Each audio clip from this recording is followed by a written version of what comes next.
Students, your time has come. I have decided that it's time to share some of my knowledge with you. That's right. Do you want to become a true legendary professional wrestling character? Do you want to learn how to project your voice, to enunciate, to come up with the greatest promos that you possibly could?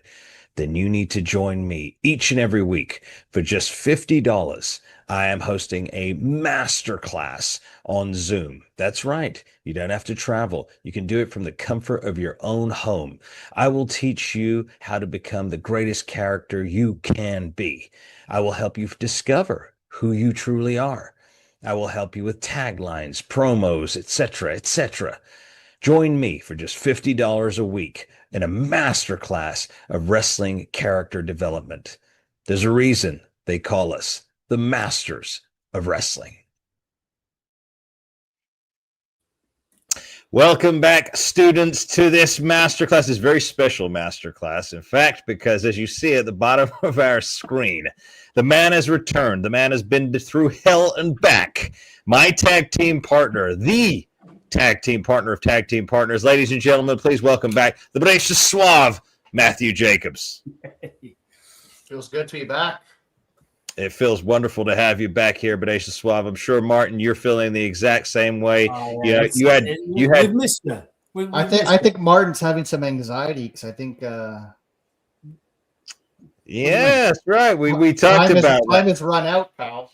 We talked about that, didn't we, Bodacious Suave? Well, you know what, Martin? You know, at the end of the day, we want to thank you for all your contributions here to the masterclass and everything you brought here. Thank you for filling the shoes. But I'm sorry, pal. Your 10 minutes of fame are up. So, adios. Back to NXT, Martin. There we go. Bodacious Suave. Hey. I thought you talked to him already about it. Wait, we're live, pal. Well, we are live, pal, and now we've gone back to the original duo. You are my tag team partner, my man. It's just a pleasure. You kicked out, you had your chemo, and now you're back in the saddle again. And viewers, we want to thank you for joining us here. Make sure you join and become a channel member. Make sure you load up those super chats because we want to engage with you this week. We want you to write us. We want to engage. We got tons to talk about. We got the JCW review. We've got other news. And also make sure you subscribe, hit that like button. And but before we begin, Bodacious Suave, I kind of feel a little bit bad about what we just did there to Martin. I mean, he did do a good job. You're too nice. I would have asked him, but I mean, it's your show, so whatever. Let's bring him. Let's bring him back. Let's bring him back. Let's bring him back. Let's bring him back in. Martin. You would have asked me. Seriously?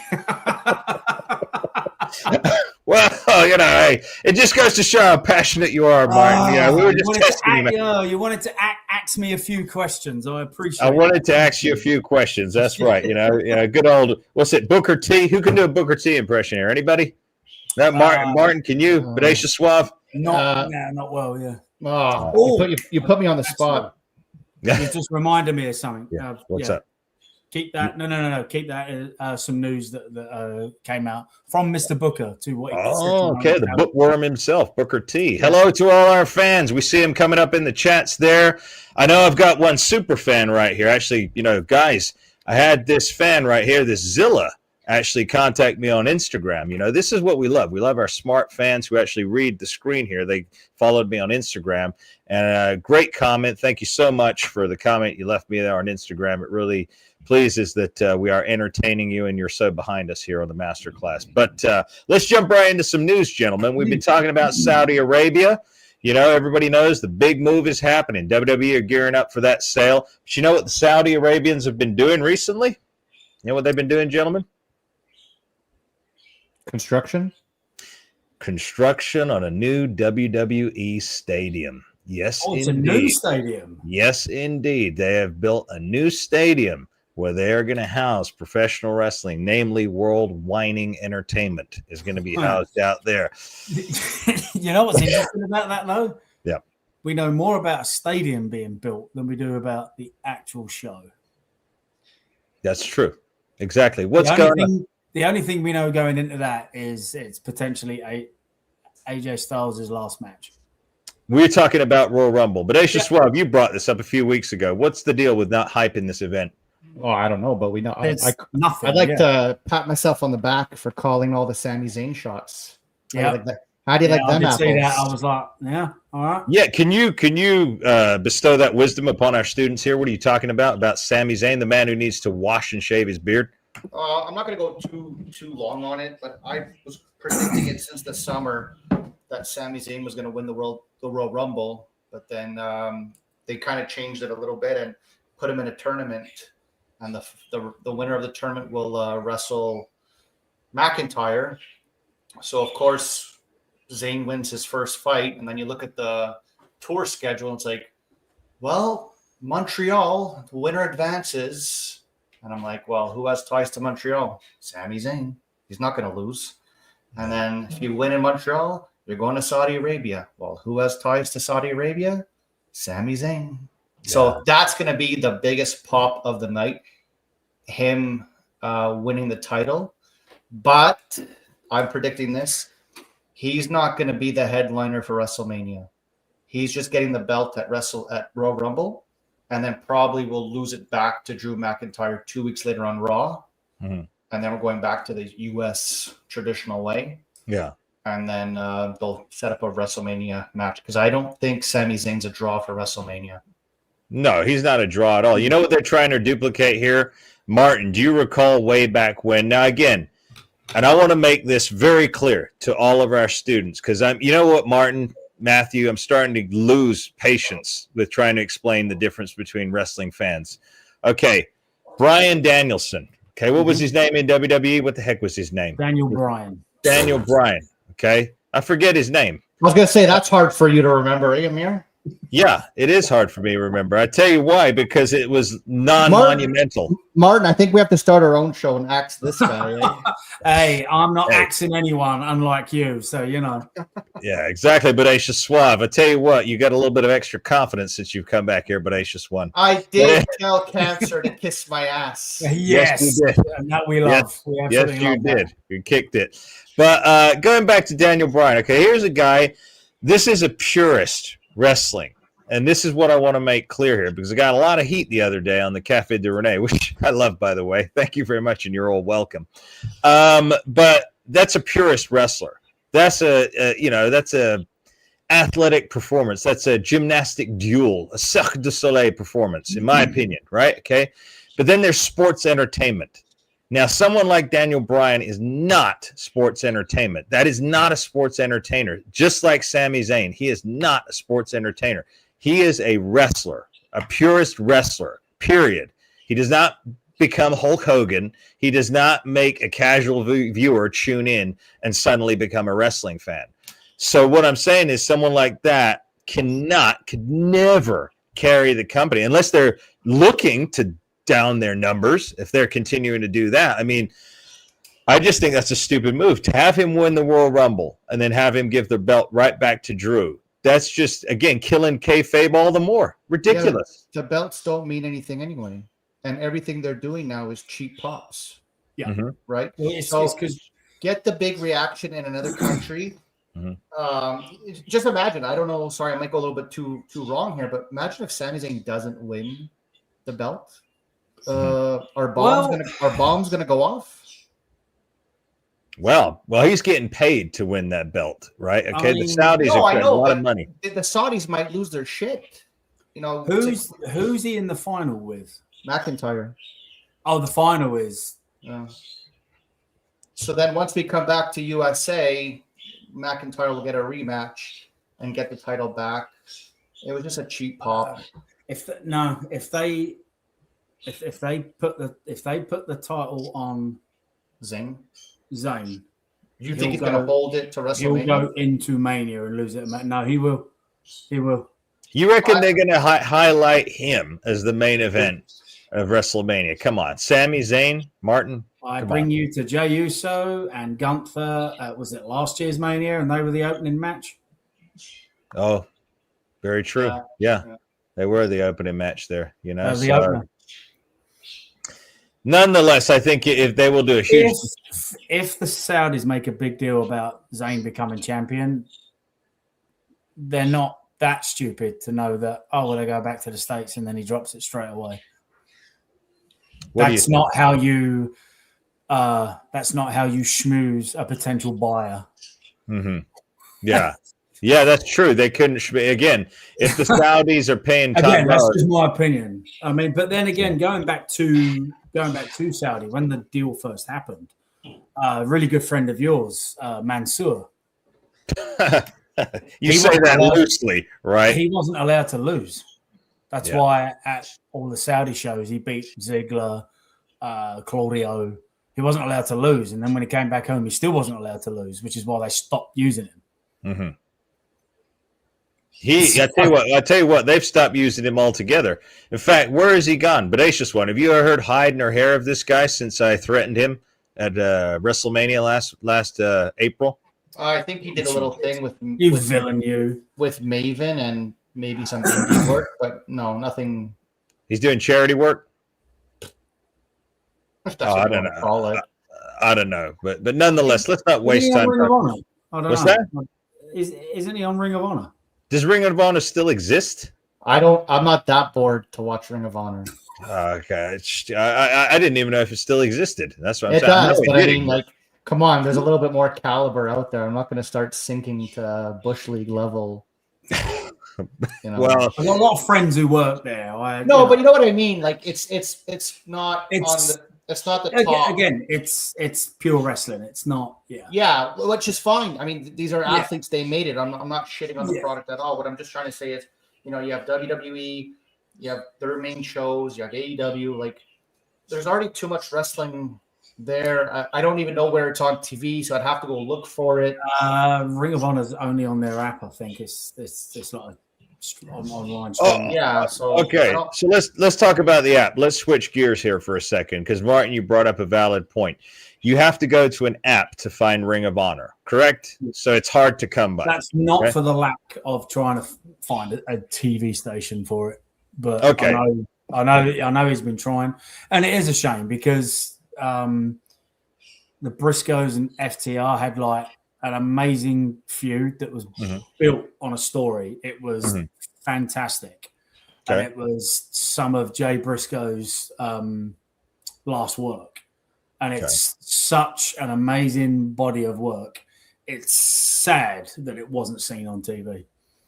Let's talk. What did they do with the brother? Because he got like a little push after his brother died. Obviously, Jay put out a tweet like years and years and years ago, and it was a little near the mark. And it wasn't the greatest of tweets in the world, and because of that, Warner Brothers wouldn't touch him, so he was never allowed to wrestle on AEW or Dynamite or Collision or anything. They were like, "No, we're not going to do it." Unfortunately, when he passed, Mark was then Warner Brothers were like, okay, we can, we'll bring Mark on. As far as I know, he's the male TNT champion. And again, they told that story well.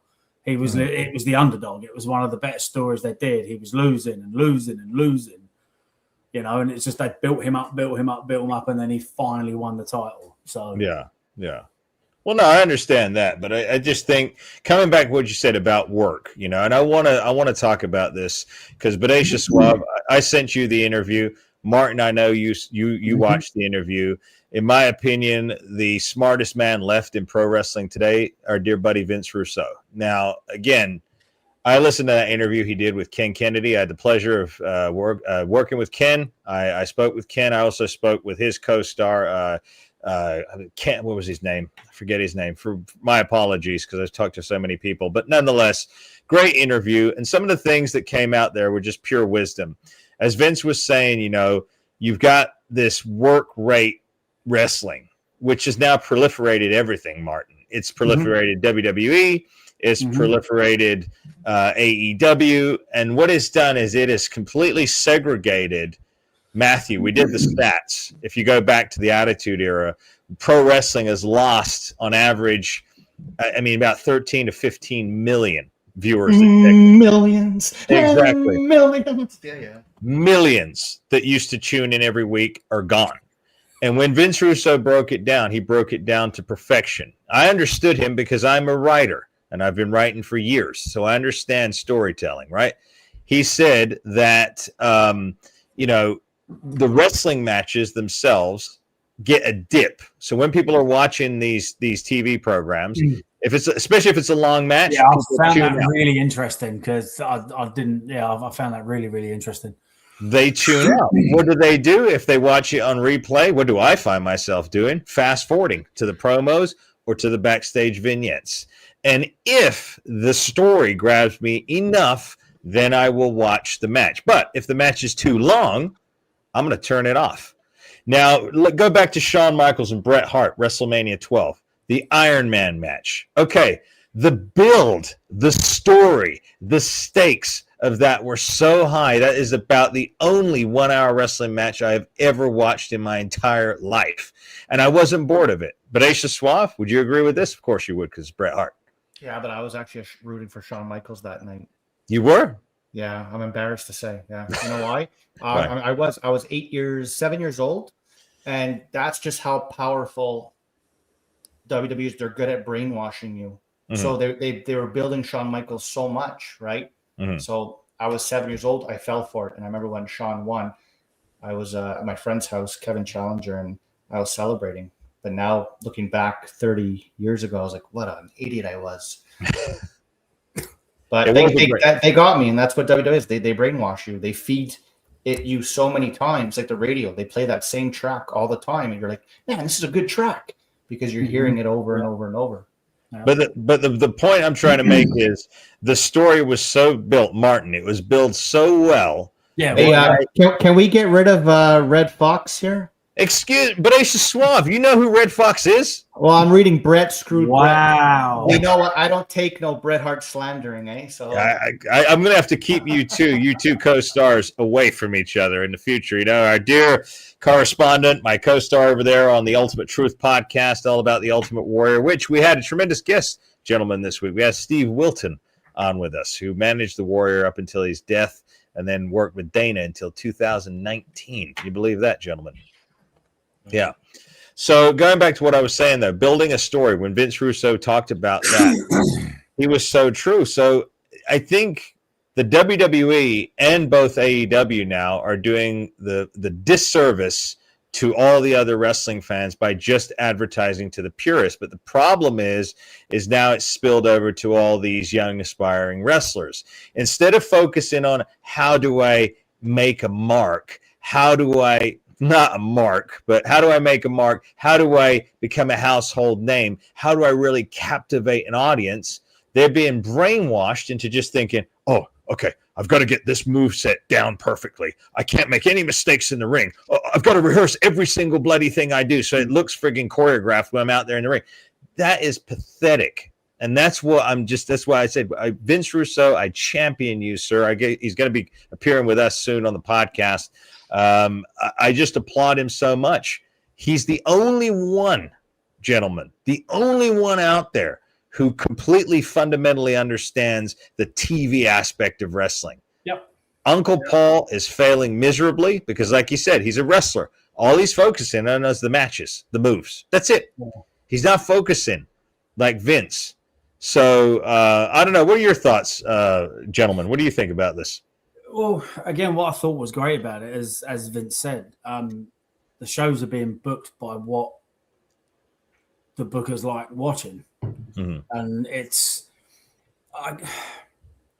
as a wrestler, I could understand that being difficult, especially if you've come from the ring, like, oh, you know what, I love watching this, and so it's human nature to try and capture that.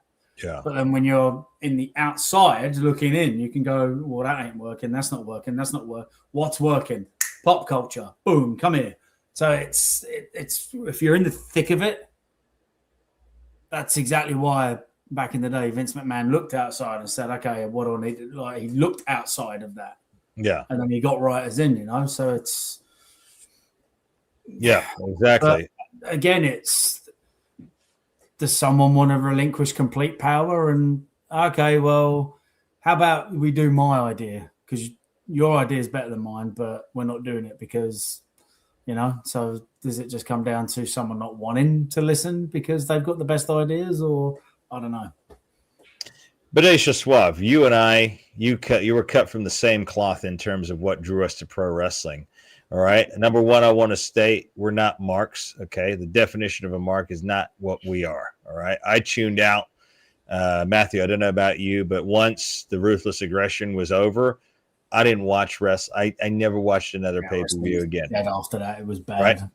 Right. So I never, and also, who's this jabroni in the chat? You know what? We're going to start getting vicious here. Who is this little jackass that's come in the chat right here? What do you say? You know what? You see this little punk down here? He's got a crush in his title. Yeah, we're going to crush you right out of here if you carry on with that, pal. But anyway, like I was saying, right? So again, what Matthew? What was I saying? I was distracted by this punk. What was I saying, Matthew?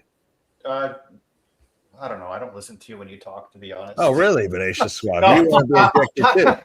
I think you tuned out around the Ruthless Aggression era. Yeah. And you never watched the pay-per-view after. Right. So again, but they're not caring about that audience anymore. I mean, I think it's like we're beating our head against a brick wall with WWE and AEW. They're never going to change. It's clearly obvious now. The cancer is swept into both of those companies. I think it will. You really think that they're going to? The business is constantly evolving. Yes. Yeah. All right. It constantly evolves. It always has. Mm-hmm. At some point, it's going to have to go back. It's going to have to. Could it be too late by then? No. Who knows? I don't agree with that. I don't agree with that part. Go back to what? Storytelling. The problem is, and I was just thinking of this today. But it's also the day and age in the society we live in. Yeah, but like everything's been exposed. Well, exactly. Yeah. That's a big problem. And I haven't watched it and I won't watch it. Matthew, before you get to your question there, we do have a question from one of our loyal members, channel members. You could become a channel member for just the price of a cup of coffee. That's $4.99 a month. And that'll give you a free question, a free shout out. And we've got some brand new exclusive members only videos that are going to be uploading this week. So make sure you hit that, become a channel member. And I'm going to bring up one of our channel members' questions right now on the screen before we go any further, Matthew. This is from One Boss, One TV. I always think it says ITV, Martin. Hi, Martin. Did you enjoy working Iceman #1? Did you? So I had Iceman is a deathmatch wrestler, but can straight wrestle as well from back home in England. Okay. And we always got on, and we had some absolutely just knockdown, drag out brawls. And after Samoa Joe, he was like kind of the second guy I worked that had like weight behind his name, and it kind of got me out there and got me more around England and stuff like that. And yeah, just I had so much fun with him. We knocked the crap out of each other. Okay, and now obviously the second part of that question: what do we think about death matches in general? So, Martin, before you get to that, Aisha Suave, what do you think about death matches? Not my style. I'm not gonna crap on it because I mean it's out there. It's not my style. Wrestling to me is all about opinion and what you like. I could say Bret Hart's the best, and you could say Stone Cold's the best, and he can say Shane's the best. Right, but there's no.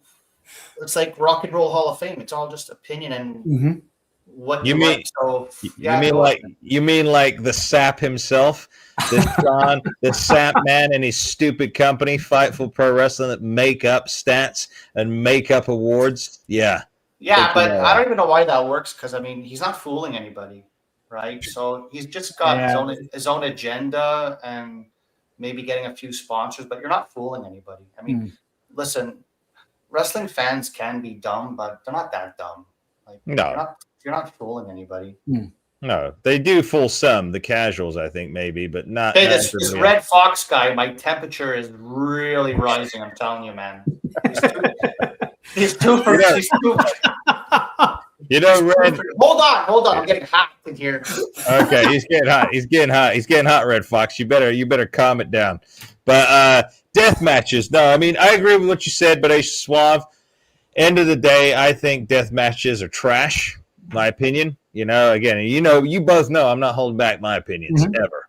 I think it's total trash. I think it's a lack of creativity. I think it's barbaric. It borderline sadomasochism, which is a very big problem, a mental problem.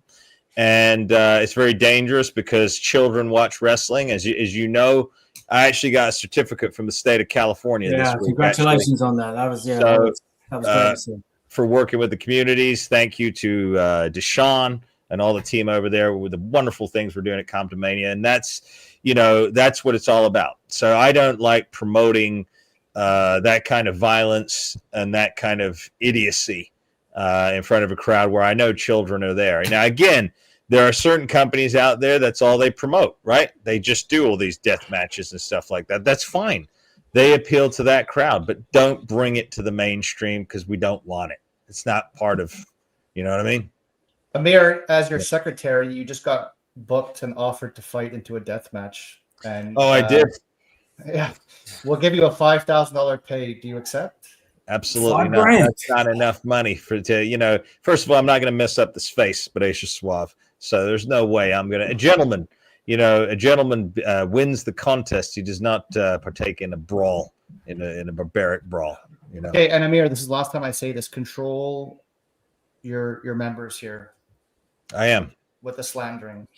I am going to control. Yes, I see that right there. Somebody. Yes. Wow. My first day back, and this is what I come to.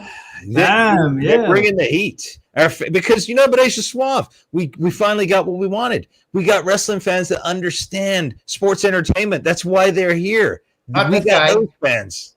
Talent rate is faith, and you can't. Bill Goldberg, yeah. Oh my gosh, gentlemen. Get into deathmatch wrestling. Would I ever do it? Absolutely not. Right. It's not something I would ever do.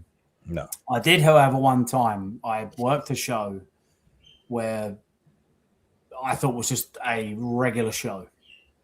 And I'm the first match, straight wrestling match. Yeah, it was a great match. It was really good. I didn't realize when the rest of the show was deathmatch wrestling.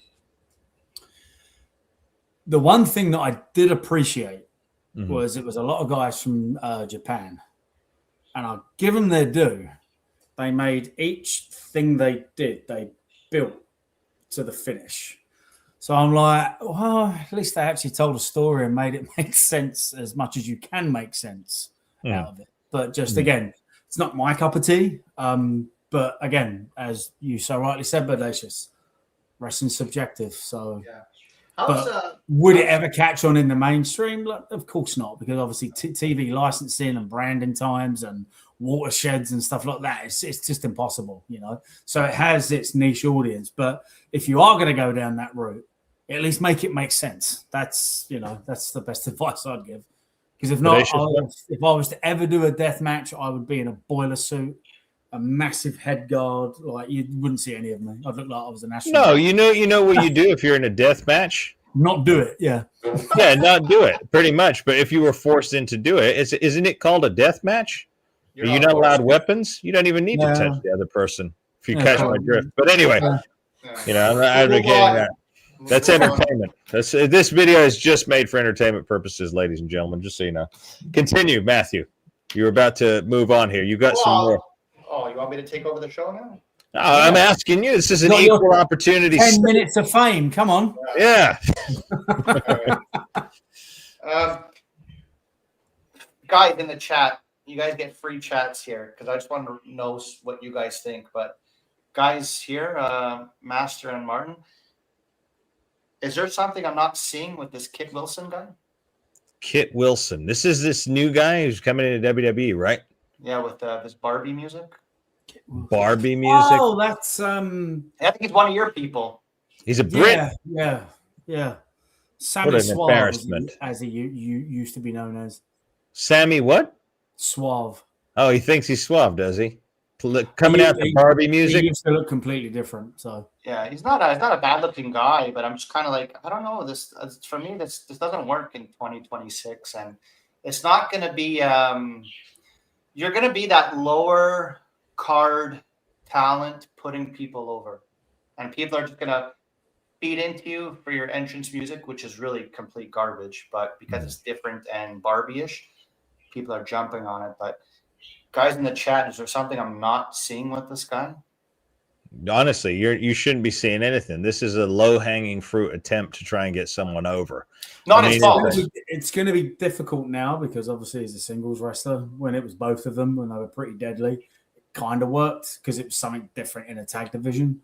But as a singles wrestler, it's going to be very, very hard to stand out. Even though I guess it's one of like the more colourful gimmicks. Yeah. But it's going to be hard to stand out. Very, yeah, very hard. It's only going to get you so far. Yeah. What does this guy look like? Can you bring him up on your phone and put it to the screen? But you think I'm going to type that on my phone? What? I don't know Google knowing I'm typing that on my phone. Very good point. You don't want to pollute your phone. I'm trying to think. He's probably about what? He's maybe 6'6'1". He's got long black hair. Okay. He's a good looking guy. He's in good shape. He's not big by he's not me. No, definitely not. No. He's pretty. Yeah, I mean, he's in good shape. What does he wear? Is he colorful? Does he try to portray Kiwi from WCW? Is that what he's doing? No. It's nothing like that. So he's got like these weird, like these tights come up with like this weird underarm. Like it's different. Yeah. And it worked as a tag team. It worked. So what you're saying is he looks like Max Moon? Looks like a spaceman? Well, the theme, yeah, kind of, yeah. But I mean, it's different. Why on earth? The whole realm of trunks and kick pads. And, bring it closer. Give that a kiss, Amir. No, you know what? He's an embarrassment. He's an embarrassment to wear a shirt like that. You know, he used to wear shirts like that. Women in the 80s. What you talking about? When you were here in Montreal, you took one out and said, "Amir, you're not getting in my car wearing that shirt." I said, listen, that was a tank top. That was it was short because my traps got bigger and my back was bigger, so it pulled up a little bit. I would not wear one of those shirts, Bodacious Suave. Please, ladies and gentlemen. Darn, man. The amount of fibs you tell on this podcast, I'm telling you. Lots of porcupines, yeah. But my God. To go back to him, I don't see how far this run will go. I mean, they've got to do something with him because his tag partner broke his neck. So okay, I'm still stuck on this idiotic music. Why is? Hang on, that guy just got you. Guy just got you. Malls 92. I need to know. Well, I guess I don't think he's from Montreal. Hang on. You're toast. You're toast. Hold on a second. If Maltz wants to keep his position with us, this guy gives us the Wow. This guy gives us Muhammad. If you want to keep your position with us, my man. Hey, Amir, when you were here in Montreal, it was F1. It was F1 weekend. True or false? Yes, and they interviewed me on the news because they knew that I was Uncle Paul's nephew. That's why they brought me on the news. What street were we on? I don't know. I can't remember. He just said it. He was watching me on the news. I thought this was a jab at me, Muhammad. Oh no, yes, that was me. He saw me on the local news channel. Yes, that was me. That was me, Muhammad. That was me. Yes, I was getting heated right there, Muhammad. You see, I don't know about that, but yes, that was me. They pulled me there for the interview doing the F1, the Grand Prix. Yeah, and then you went into your some big hotshot wrestler and forget your F1 guys, tune into me. That's what I did. That's exactly what I did, Marty. Masters of Wrestling, and that's what I did. Let's be real. When you watch F1, they just go round and round and round. It gets boring after one lap. Yeah. So.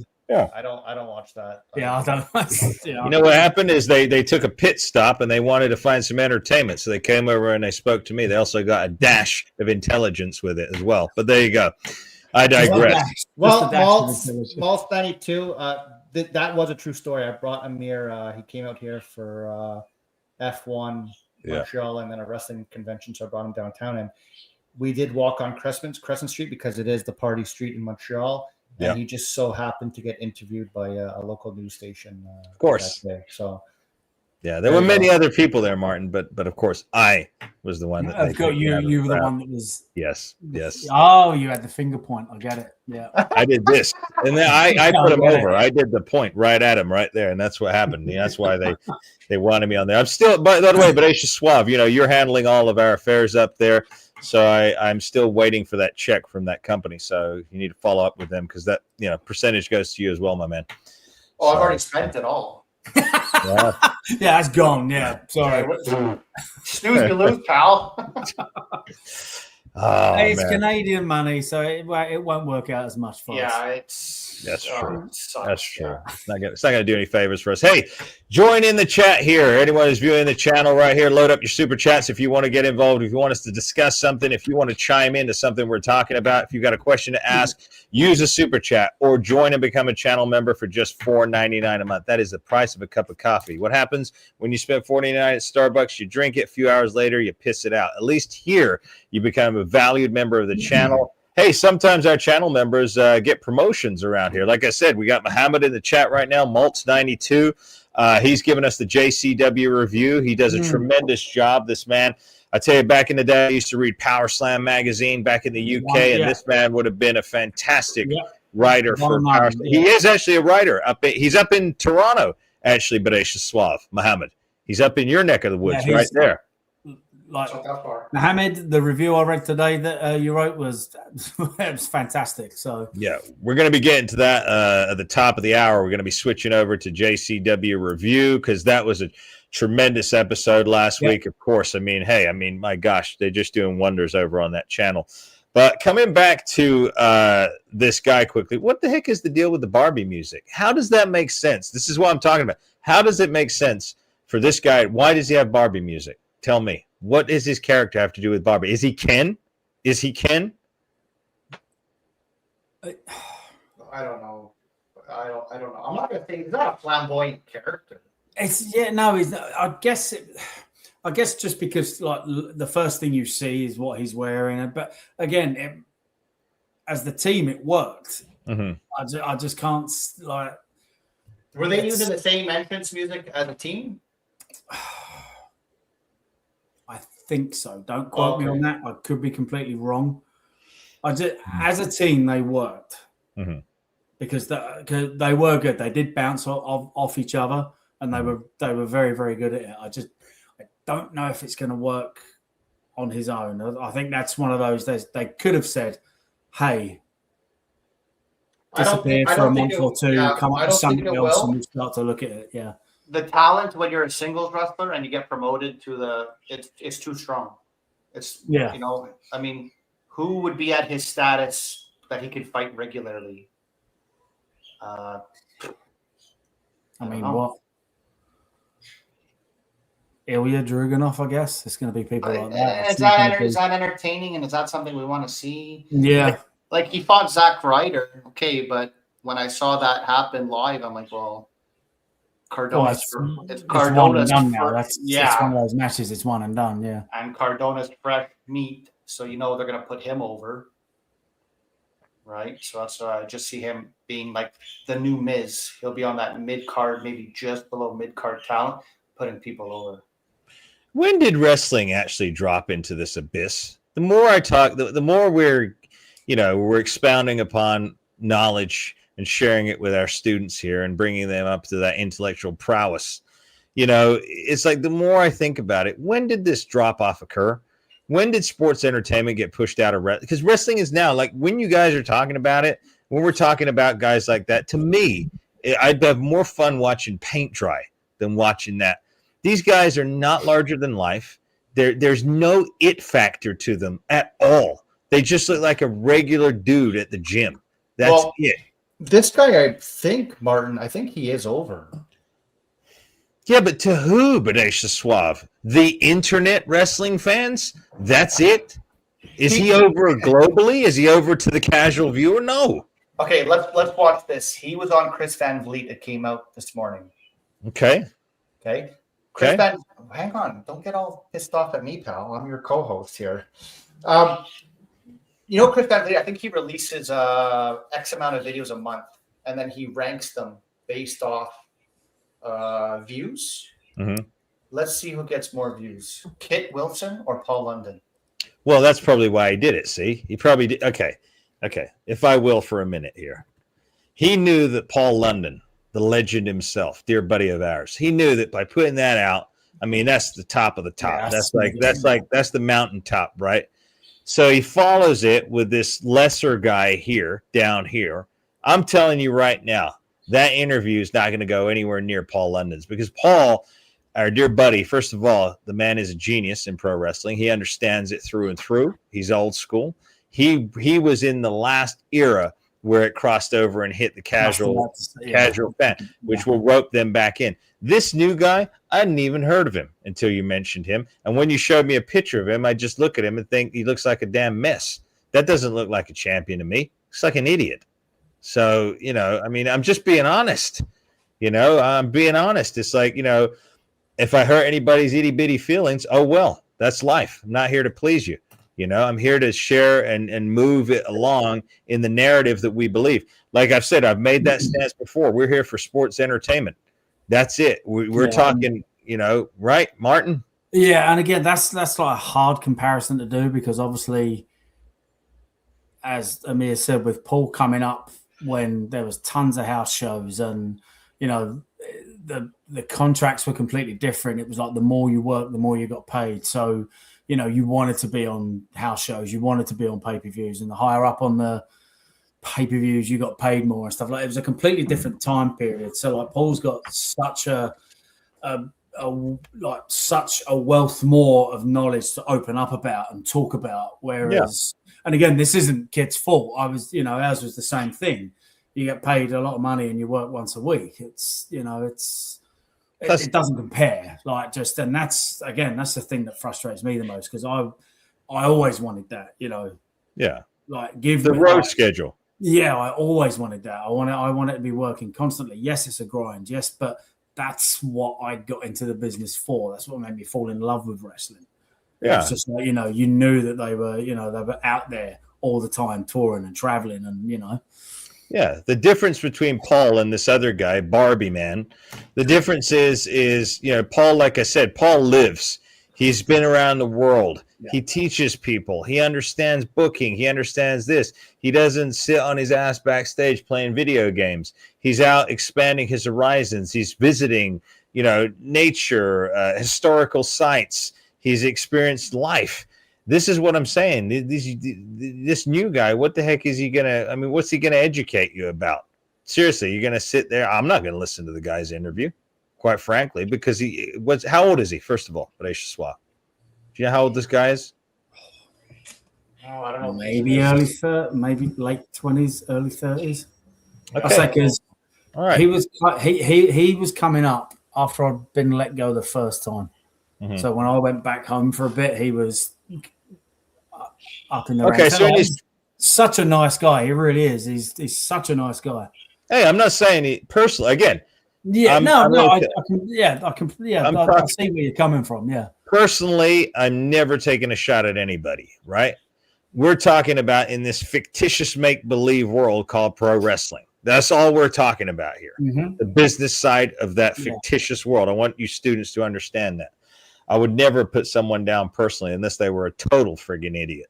I'm talking about the character, right? Mm-hmm. So the character himself, what does he have to offer at such a young age? Being in, like I said, Paul's been in friggin' MLW. He's been to Australia. He's been to Japan. He's been all around the world. He's done podcasts. He does seminars. He's got a school. How much more value does the Paul London interview hold over this guy just recounting to you what he did, in his spare time in the Performance Center? Yeah. You see what I'm saying? Yeah, it's the value of what they can share. That's all I'm saying. But anyway, I digress. I'm going to kick it back over to one of you. Martin, you've got some information. You were telling me about a certain WWE performer. Speaking of Chris Van Vliet, who you were close with at one time. Do you want to share that story? Yeah. So if anyone remembers, I was part of the first ever NXT UK tournament in Blackpool, England, and it was the launch of NXT UK. Probably to combat World of Sport that was that had just started shooting pilots and stuff. And I wanted to clear this up because it still irks me to this day. But JD McDonough went on, was a guest on Chris Van Vliet and told a highly inaccurate tale of actually what happened. Mm-hmm. And it honestly, with what he said, it cost me a few bookings because promoters started to look at me as being, you know, he doesn't want to, he's not willing to work with people. And yeah, to hear him say, I gave him a super kick, he hit the back of his head on the mat, his head busted open, so I pinned him and told him to stay down, but yet he still kicked out. And that really, excuse my language, pisses me off. Mm-hmm. When in fact what happened was it was an accidental kick to the back of my head as I landed, and when I kicked out, I didn't hit the back of my head. As he pinned me and we kicked out because we were going to the next part of the match, the ref called for the bell. So then in my head, I'm like, wow, we have just gone over time. This is live. We have like just, you know, we've ruined whatever.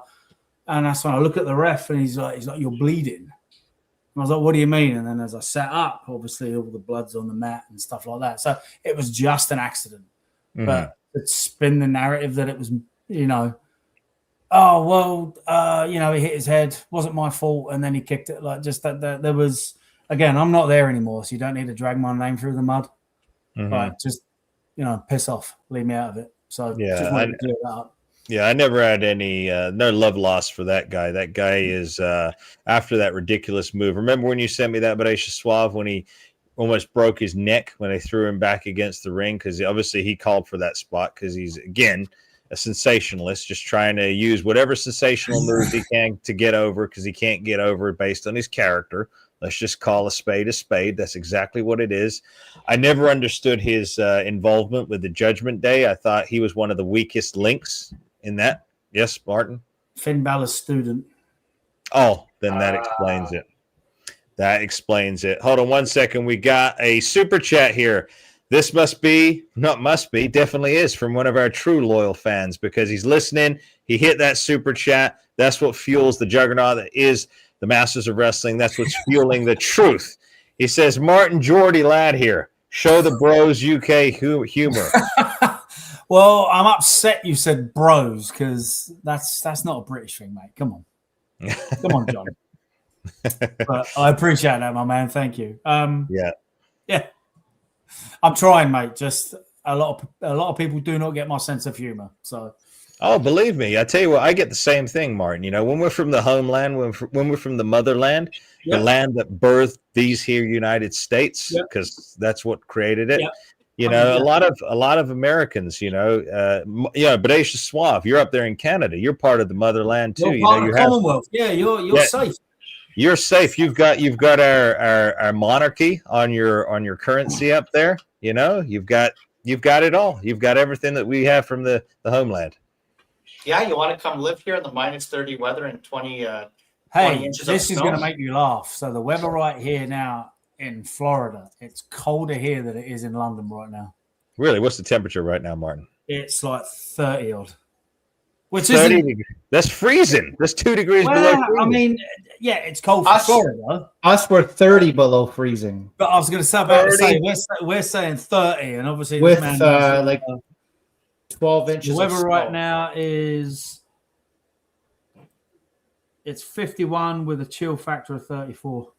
Wow, darn man. Well, I'm just vacationing. This morning it was 32, and then next week apparently it's supposed to be as cold as 18. That's pretty bad, man. I want it to snow, but I'm sure it's not going to. No, it's not going to snow in Florida. I may take a trip up there. I haven't seen snow since 2010, and it really upsets me. You know what? I may just do that. Bodacious Suave. I may just take. Oh yeah, there you go. The Quebecers. Well, that's because Maltz 92. He goes, Quebec isn't part of Canada. Vive Quebec libre. So there you go. The Quebecers. Quebec isn't part of Canada. Vive Quebec libre. That's right. Well, I got to just say something. I got a nice phone call in the hospital on Thursday when I was doing chemo. And you know this guy, Amir. Jacques Rougeau called me. The Mountie, yes. Oh, wow. Yeah, that was a nice phone call. I mean, everyone was awesome. Paul London was great. The Hearts were great. But Jacques Rougeau did call me, and my mom was there. And my mom was like, Jacques Rougeau's calling you? Oh, that's fantastic. And he's a class act, that man. Yeah, so that was a nice phone call. My mom was just kind of like, oh my God, my son knows Jacques Rougeau. And I was like, "Hey, Doc, how are you?" He goes, "I'm just checking on you, man, and make sure you're okay." And like, Yeah.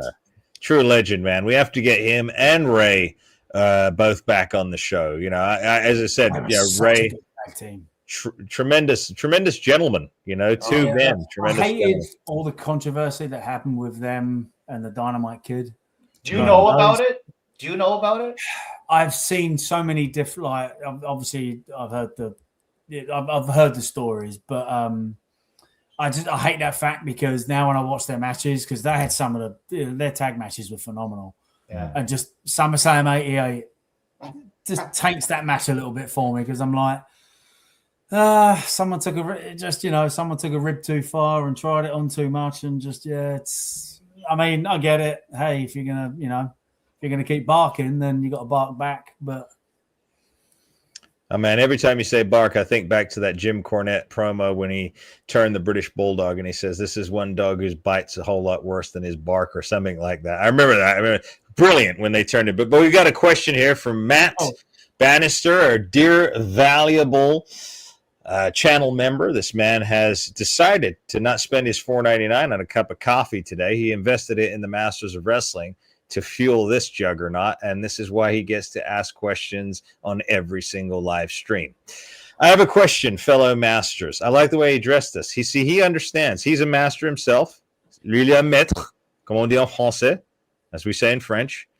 What are your thoughts with Drew McIntyre becoming once again WWE champion? I personally absolutely love it. I'll go. You go.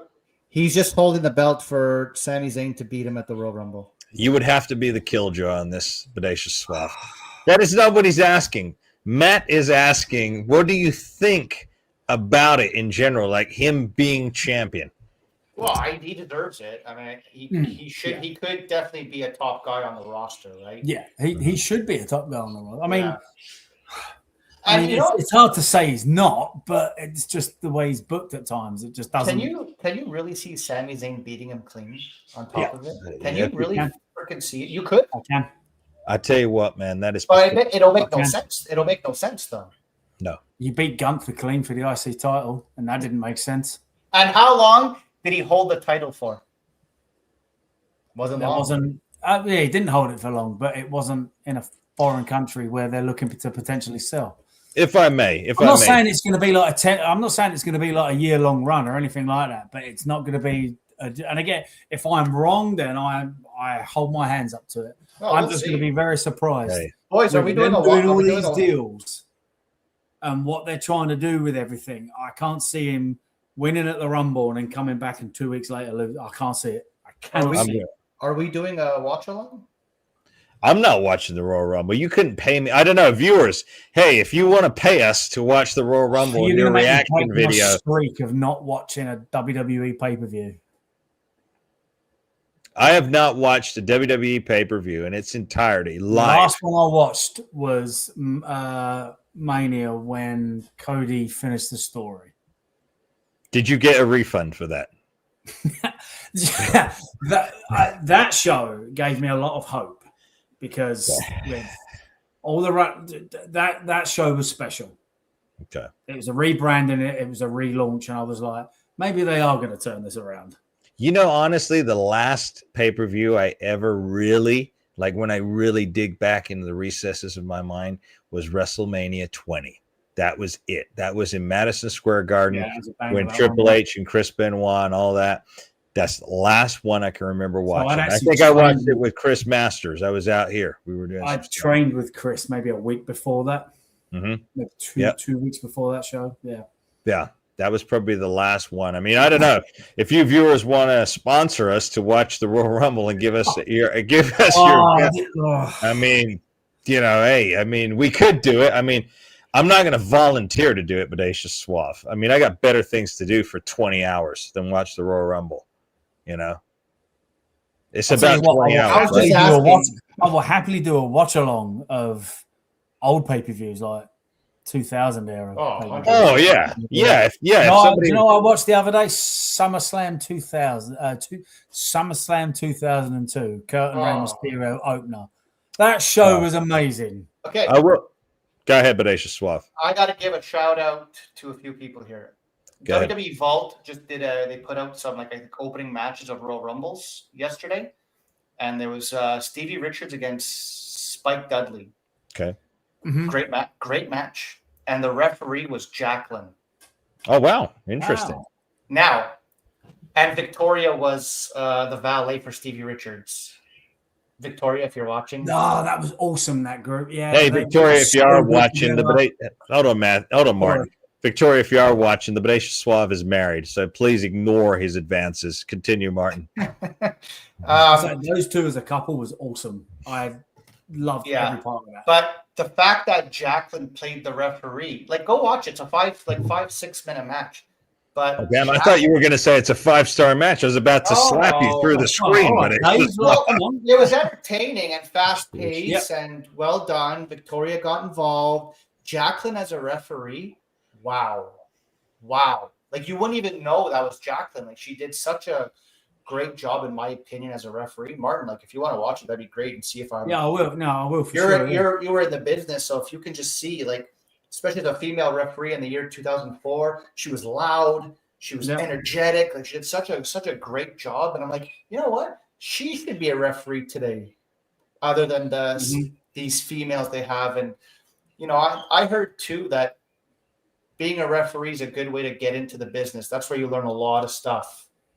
I garnered a lot of respect for what refs go through while I was in developmental, because the way they get spoken to on their headsets and their faces are completely, hey, are you good? You good? Can you continue? And they tell them to tell them to go home now. What are you doing? And they're getting yelled at.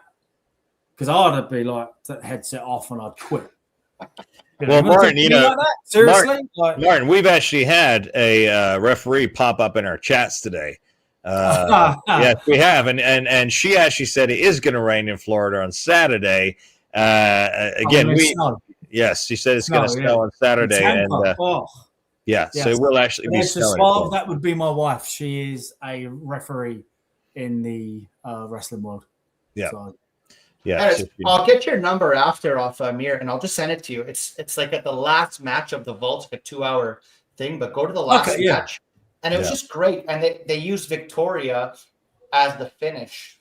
She was going to climb off the top rope and jump on, but I think Spike hit the rope, so she falls. She tilts over. He does a springboard off her back for that Dudley Bulldog and match over. But I just find Jacqueline did such a good job.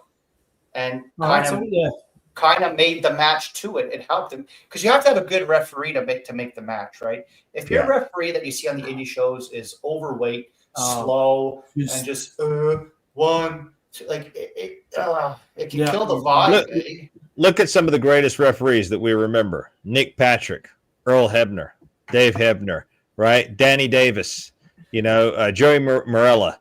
All these referees that strike. Mike Chioda, these referees that really ring a bell. I don't know who these new referees are. I don't even remember their names. I don't know who they are from week to week.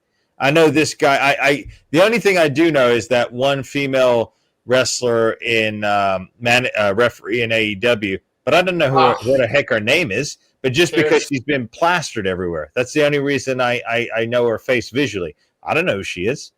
I don't know what value she has. You know what I mean? So. And she thinks she's over, by the way. Really? She does? Oh, it's been pretty quiet now, but back when AEW was much hotter, she thought she was it. And you don't know who I am? I'm the main referee on AEW. I was like, oh, come on. Wow. Main referee. They built an entire company around an unknown referee. To me, guys, this is just me, but you're just a piece of the puzzle. You should not be the main attraction of the match. Exactly. It's like everybody, let's look at WWE. You're a piece of the puzzle unless you're Uncle Paul. Bottom line. That's it. We are all a piece of the puzzle.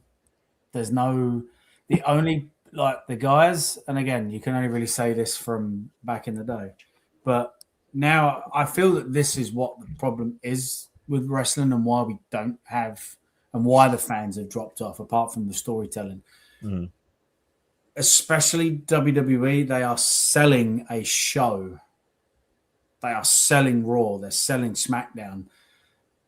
They're selling that at Madison Square Garden, not Stone Cold Steve Austin versus The Rock. Yeah. They're selling a whole show. So 50-50 booking, which doesn't do anyone any favors. Mm-hmm. I appreciate that. Oh, hey, you're not going out there and getting squashed in 10 seconds, so at least you're like, well, yeah, this really sucks, but, this is my job tonight. So I get it from that performer perspective that it's like, at least I get to get out there and show some stuff. Yeah. 50-50 booking, no one gets ahead. Everyone just goes ahead. So again, the whole show goes forward. So that's what that's the main thing I think is lacking. Do you think it's a concerted effort to do that, or do you literally think these people have become so delusional, so stupid, so jaded that they don't even realize what they're doing? Or do you actually think it's a legit plan that they said, hey, moving forward, we're going to do this and we're not going to create any stars anymore, and we're going to this is the new format? What do you think? This is just my opinion. Obviously, the last star, the last main draw was John Cena. That was the last person that was pushed as a genuine main eventer. Wait a minute, Martin here. Wait a minute. I've been distracted by Red Fox. I think actually Red Fox, our dear correspondent, has been, I don't know if he's half asleep or if he's got lack of sleep or something, but he did actually, I'm going to bring this comment up on the screen for our students to digest what the Red Fox just said to me, why I'm getting heated right now. Michelle McCool, an AEW ref, I guess that's her name, Aubrey Edwards, are the cornerstones of this business. You guys need to pay them more respect. Honestly, Red Fox, if you've been smoking something, you need to stop smoking right now, pal. I sense sarcasm on Red Fox. I've got to. Yeah, that's what it is. I hope so. Yeah, so getting back to the last, I think the apart, obviously Cena was well established as he was, a historic career. And, the last person that was really just had the rocket just pushed up them. And it's like, okay, tonight you get to see John Cena at Madison Square Garden versus whoever, right? They would have been able to do that with Bray Wyatt. But I think in lieu of the fact that because they're trying to sell a product, not a wrestler. And again, this is just my opinion. This is just my opinion. So this isn't anything I've heard or anything. This is just my opinion. Martin, when you say it here, it's not opinion, it's fact, it's gospel. Continue. Okay. That's why I feel Bray was let go the first time before he came back, because he was starting to get over in pop culture. He was starting to get mentioned outside of the company. And I think that the model that he didn't at that time, he didn't fit the model of that they wanted to do that. And again, just my opinion. Well, if you say there were people that were jealous of him back then that kind of silenced him, I mean, as crazy as it may sound, he passed away at the peak of his character run, which was very odd. I remember thinking that was a very strange turn of events that he suddenly passed when he was. He had the match and then he had all the complications and he disappeared. Right, but he was the hottest star that they by had. By far. Right. Well, I'm going to leave it there. I'm not going to go into any conspiracies, but I'm going to leave it right there. If you catch my drift. I got a conspiracy.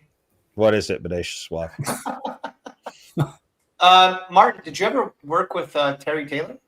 Yes, he's one of my favorite. Yeah. I was very fortunate that he mentored me. So okay. Let me go on to something else. Did WWE not say a month ago that they will not be hiring people? About a month ago. What do you mean not? Like they won't be bringing in new talent, and if there's any AEW releases, we are not hiring. Oh, guys, come on. People in the chat, I got two lazy hosts over here. Hey, I'm just waiting for Martin to answer. The only thing I've heard is that now they're actually looking, they're turning back to the independent wrestling scene, because now they're looking for guys that are in shape and can talk and aren't athletes from a farm anymore. Yeah, their formula is changing, and I think it's going to be done by William Regal. Yeah, but before which is how it always was. It always was. It was always Regal. But just before that, they were announcing there's a hiring freeze, and Oh, wow. we're not hiring anybody. I mean, it makes sense. Well, they got enough people. They don't need any more. There's no TV time for anyone. Okay, Yeah. so I'm gonna go into two things. So WWE said that. So sorry, they are a full of shit company because they just hired Powerhouse Hobbs. Well, that's true. Actually, they did. They hired him, which they've And renamed then- him Royce Keys, by the way. The bad You hear news that is- name? You hear that name, Bodacious One? His name is now Yeah. Royce Keys. Well, that's what I got in my front driveway. But Well, we all have our Rolls Royces, Bodacious Swab, but I'm just saying, Royce Keys is his name. Think about it. But anyway, continue. Martin, what do you think of this comment? It's nothing about him, but I think he's just going to be another guy on the roster. If they capitalize on what he's been doing, then it could, like, I hope he doesn't go to NXT because that will just be a complete waste. I thought of that. They might do that. That's my only thing, like, because Oh, they will. You know why? They will put him back there. Martin, we forgot about Obi-Wan Kenobi. The Force is with you. We forgot about that guy. What's his name? Obi-Wan Kenobi, the guy that everyone keeps ranting. Yeah, Obi-Wan. They keep ranting and raving about Obi-Wan, right? And saying that he's the next big star. He's debuting at the Rumble. That's the only person I've heard that might be making their debut at the Rumble. So, but you know what? It's like, so why bring in Hobbs? Why bring in and Royce Keys? What's the purpose if you have Obi-Wan Kenobi? The Force is with you. Why bother? Why bring him in? To squash him? To show that AEW is the inferior product, and they have Obi-Wan just annihilate him, relegate him. Vince did back in the day when he started hiring talent from WCW, right? Yep. Royally screwed up the NWO. So, hey, I got something I want to bring up, but Suave, you weren't here with us last week. Vince McMahon's on his way back to the WWE. It's finally happened. The Vin Man, Vinnie Mac, Shawn Michaels' best buddy. He's on his way back. All right. So, do you think he's going to come out in Saudi at the Royal Rumble where he'd be welcomed? Do you think he's going to come out? That wouldn't be a bad thing. That would get us talking the next day. No, I wouldn't see it being a bad thing. Like, nope. Again, here's the thing. So obviously, yes, what you're doing on one hand is working, but also to that point, what you're also doing on the other hand isn't working. So at this point, it doesn't matter. Yeah. You know. I mean, that Royal Rumble's heating up to be something else, man. That's heating up to be something else. We know that Saudi Arabia have built a WWE stadium. Now, why do you build a permanent structure? Because you plan on having quite a few events out there on a regular basis when the sale of WWE to Saudi takes place. We know that Chris Jericho has been absent from all. We need to come up with a new name for AEW, but nonetheless, he's been absent from AEW. Now, is he going to be coming back at the Royal Rumble? This is still, up in the air. Number 30, he's got. But I heard he's still on their roster page. Oh, really? Yeah, he's still on the roster page. But again, WWE said we're not hiring, so that's Powerhouse Hobbs and probably Y2J and maybe some random superstar as a surprise. So this is all some big work, and then Jericho you're full of shit. AEW pay-per-view. That'd be awesome. What did you say, Martin? I said if this is all one big work and Jericho comes back on a random AEW pay-per-view, that'd be awesome. That's what I think would be better and might. Yeah, it would. I don't know. You know what I would do? This is what I was doing. And I've texted this to my Uncle Paul time and time again. I said, if you're not really bringing in Chris Jericho, I just had the pleasure of chatting with Lenny Lane, right? The man is a genius. The man looks like a younger version of Chris Jericho. The man can still go. I would bring Lenny Lane back in and put him in the Royal Rumble, and I'd have him do on the gimmick that he did in WCW, and I would take a shot straight at AEW. I would start taking shots. That's TV. That's exactly what I would do. Yeah, I'd bring in Lenny Lane. That whole thing, what a pleasure it was to listen to. Like he was awesome. He was so good. Yeah, his brain and his mind and his thinking for the job is fantastic. Yeah. What is Terry Taylor's role? He's in part of NXT enhancement training. Yeah, so when I first got there, Terry was what was known as the finishing coach, and he was the last coach you would go to before you would get called up. So he would put like the finishing touches on you. He would go into, storytelling, working a hold, not just sitting there and like you start wrestling and everyone's reversing everything in 2 seconds flat and, actually establishing a hold, making it mean something, always going back to it. Just basic wrestling storytelling. Smart man. Terry is he gets no credit, but if you guys want to go and see peak Terry Taylor, him in the UWF, the American one, he was absolutely like just night and day, like such a great worker.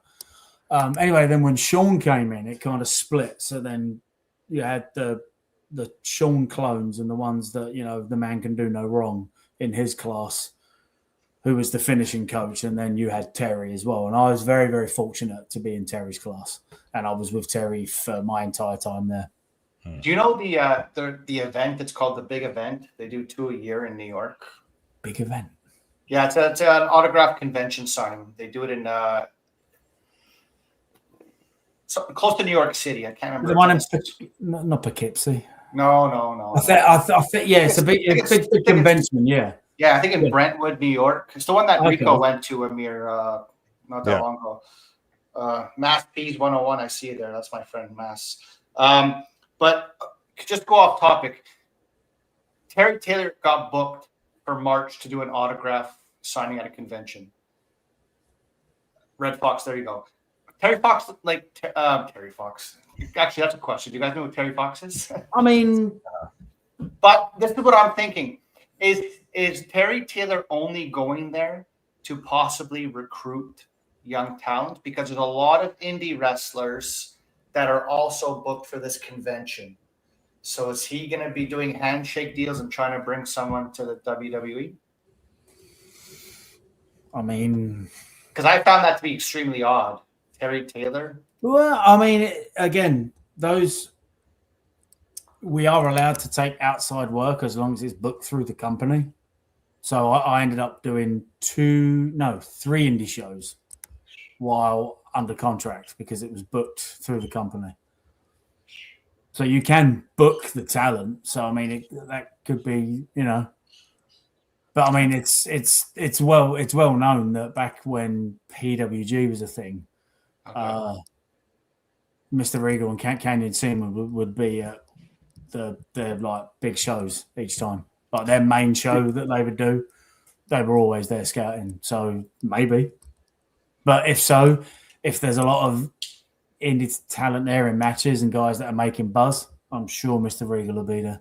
I think it's going to take him a long time to find the caliber of talent. Someone on the indie, yeah. Well, these are top name indie workers, by the way. Yeah, but are we talking top indie workers that are in really good shape and can talk? Yeah, I don't know, but I mean they're known. I mean, to get booked at a wrestling convention, they must be a draw. I've seen some real bad people get booked at a wrestling convention. So yeah, no, that's what I was going to say. But it's not like a creme de la creme, I don't think Terry Taylor's an idiot, right? 85% backstage. So, okay, they might have the list. And I'm just guessing. Okay, we see them guys. They're all booked at this convention. Terry, go talk to them. But if they fail the "Hey, how are you?" test, Terry's going to say, "Okay, scrap." The problem is this: the problem is this: we need to find a crop of guys that are actually guys. All right, we need to find look at the Minnesota crew. Look at Smash, Barry Darso, Rick Rude, Jesse the Body Ventura, Kurt Hennig. Right, they were guys. The Warlord, the Road Warriors. Right, you are going to have to. It's going to be a needle in a haystack. And that's what they need to scout now. They need to start looking for that caliber of talent, not the video gamers, not the guys who play Dungeons and Dragons and then repeat what they see in a wrestling ring. That's not pro wrestling. They need to find guys, yes, Maltz, exactly what you said, real tough guys. They need to find a slew of them who are not coming in to make gags and comedy and stupid memes and bullshit like that. They need to find guys who, number one, can act. Yes, Scott Flash Norton, Scott Steiner. You're looking for guys who are there. Steve Wilton on the Ultimate Truth podcast said some beautiful words, some encouraging words for us when we were talking about the Ultimate Warrior. The Warrior was doing business. He was there to work. Okay. He understood the magnitude of his character. He came to entertain fans and make money. He was not there to impress old Dave Meltzer with 5 stars because he understood his place in the card. Bret the Hitman Hart, the best there is, the best there was, the best there ever will be. He was a technical wrestler who grew up in the business. Totally different ball of wax. Bret wasn't a mark. It's just that's all he knew. All right. And he was a legend at it. But he had his place.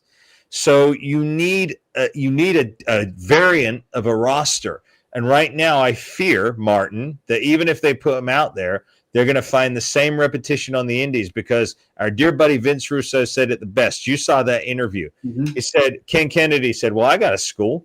So what do? Tell my wrestlers to not bother training to wrestle? He said, no, that's not the point. But if you train them all and you've got 500 students and you train them all to be great wrestlers, you got 500 of the same damn guy. Yeah. There's no bloody difference between any one of them. There's no individuality, right? You're training everyone to repeat the same move set, to do the same spots and the same moves. Why the hell am I going to try and train a guy who's 6'10" to do a bloody Hurricane Rana? Why am I a 6'10", 7-footer? Is he going to go to the top rope? No. Nope. Is he going to do technical moves? No. So big boots and choke slams. Exactly. Hire and know where you are. If you've got a theatrical guy, let him work the theatrics. If he's 5'4" and flies around the ring, okay, fine, fair enough. Light on his feet is Rey Mysterio.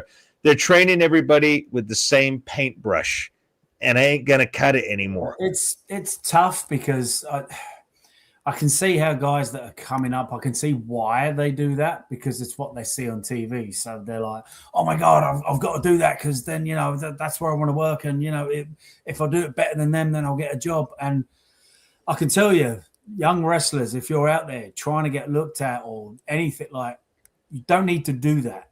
Like the basics done really, really well and selling and taking your time and storytelling, that's going to catch eyes so much more, especially if Mr. Riga was back on that process of finding talent. Okay, you can go up the top rope 50 million times. That will not impress him. Plus, it's little things. It looks bloody stupid, Martin and Bodacious Suave. If a 6'4" guy starts friggin' doing drop kicks, I don't even think I ever saw my Uncle Paul do a drop kick. I know I never saw the Warrior do a drop kick. No, didn't need to. Yeah. Looks stupid. Why would he do that? He's overpowering the other guys. He's got strength in his shoulders. Again, it's common sense. I think that's the beauty of what Russo was saying. It's essentially common bloody sense. Wrestling's right? Not who are you? Really who are you? Who are you? And you're not that guy. Every wrestler out there is not the Young Bucks, and they don't need to be the Young Bucks. That's them. Got that. Yeah, we have that. Okay. So, right. Okay. And chances are being able to do what they do better than them is 0. So do something else. But, like I never did anything flashy. Right. The fact that people still appreciate what I did and making wrestling look real, I was clearly different than everybody else on the card. Exactly. Well, look at the Warlord, our dear buddy Terry, the Warlord, Bodacious Suave. He never had to do anything. He was bigger than everybody. Why would he even, like, some of the guys, I remember someone drop kicking him once or doing stuff, and he kind of brushed him off. I think it was Ricky Steamboat. Kind of just brushed him off his chest because he's twice his freaking size. He didn't need to do anything, right? If we're supposed to suspend belief, it's, yeah. Yeah, exactly. So, again, you got to have differences. But we got the JCW report from our dear correspondent, Mohammed. Martin, have you got that on your phone? Bodacious Suave, did you see it yet? I emailed it. I don't know if I emailed it to you. No, you didn't. Okay, so Martin has it here. So, okay, so the show starts with Vito bursting into Russo's office right after last week's episode went off air. He tells Russo he was the reason he was attacked. Says Russo doesn't know the streets and that he remains untouched because Vito has been protecting him. Russo tells Vito he can't control his temper, but Vito fires back that he's always been protecting him. Russo says next week's episode will feature a fight with his attackers. Vito tells Russo he's going to regret his decision. Next is sorry, please go on. I was going to say, so already right out of the gate, you've created a mysterious backstory, and you've already hooked me for next week. Brilliant TV writing. Right there. Bodacious Suave, would you not agree? I like it so far. Yep. There's there you go. It makes sense. Last week's show was like there were so many dips and turns that it all tied back in at the end. It was like I think it was was it an hour and 10 minutes or hour and 15 or whatever. It wasn't long, and I was just like, this is really, really good. Next is a segment with Kerry Morton ordering the cameraman to follow him so he can talk to the Ring Rat, Jeeves, and Caleb Conley. Just when you say Ring Rat makes me laugh. The fact that they have a character called Ring Rat, it kills me. I mean, that's brilliant. Right. It's different. Yeah, exactly. She's not really that. Right. Exactly. But it's just and again, it's Vince's hey, let's take real stuff and put it, let's not ignore it and actually put it in this, Yeah. Morton keeps referring to the Ring Rat with a crude nickname. Yeah. Morton tells Conley he's upset with the outcome of last week's match because of Matt Cross's involvement. Conley denies it and tells Morton he can beat him without help. Morton says he's going to find Russo and figure out whether Conley had anything to do with Matt Cross. Jeeves tells Conley he has a match tonight, but Conley has no interest in accompanying him or helping him. Perfect. You're creating tension there between these wrestlers already.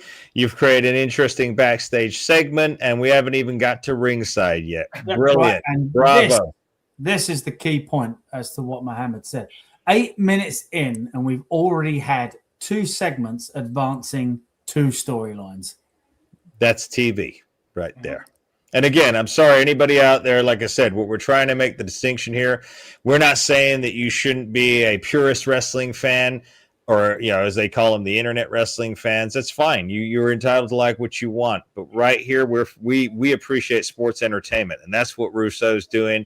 I think wrestling is a TV product unless there's no cameras there. If there's no cameras there and it's just a house show, sure, that's old school wrestling. But, sports entertainment has brought it to the dance. Anyway, continue, Martin.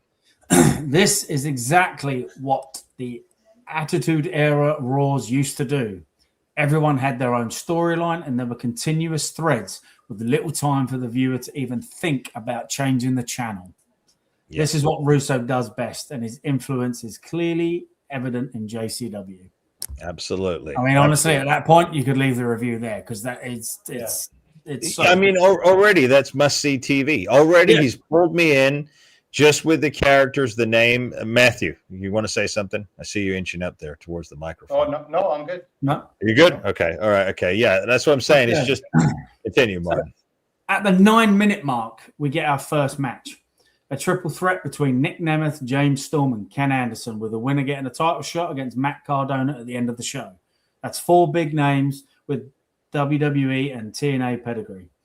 Personally, I wasn't a fan of Ziggler in the last 5 or so years of his WWE run. He felt stale, like he was going through the motions, and he looked checked out due to the lack of direction. Likewise in TNA, total nonstop assholes. Yep, continue, Martin.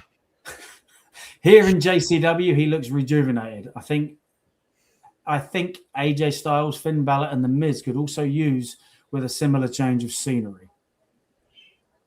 Nemeth comes out first. Storm is out next, but gets attacked by Mr. Anderson on the entrance ramp, which prompts the bell. Nemeth sits back at first and watches Anderson and Storm fight outside the ring.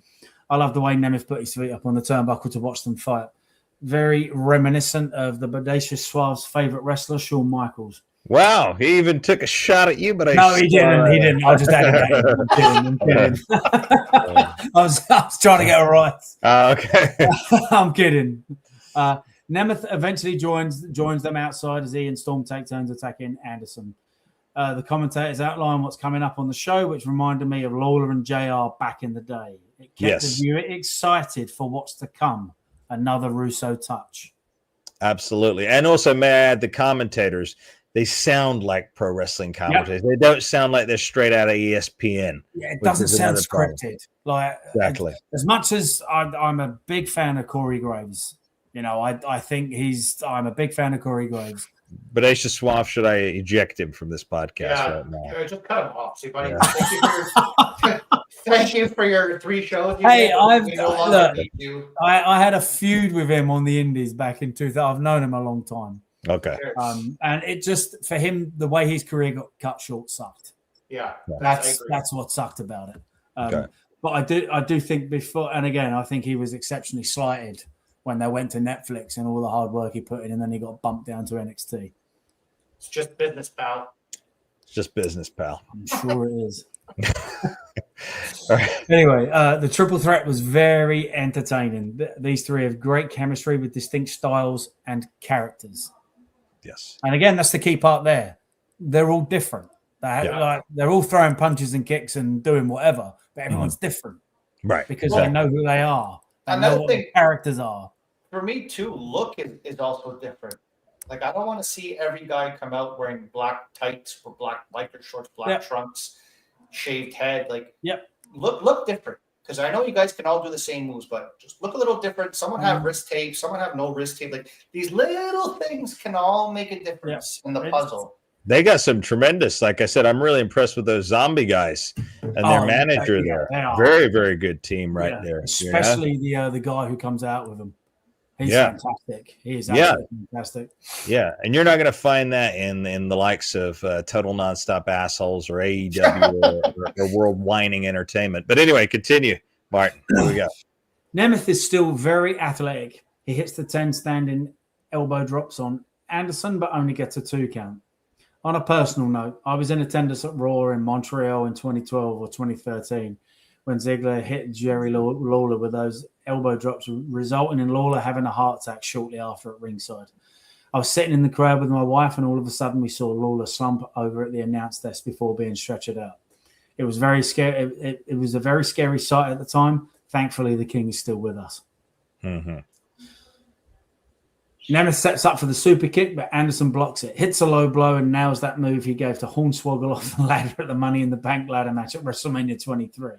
The fact that he remembers that spot just shows you it was a memorable moment and not just something that was passed over. Exactly. So they obviously took their time and let it breathe. Yeah. Whereas now it's what's next, what's next, what's next, what's next. Yeah. Yeah. Storm gets back in but eats the danger zone, formerly known as the zigzag. Anderson throws the danger zone is much better. The zigzag was ridiculous. Childish. But anyway, continue, Martin.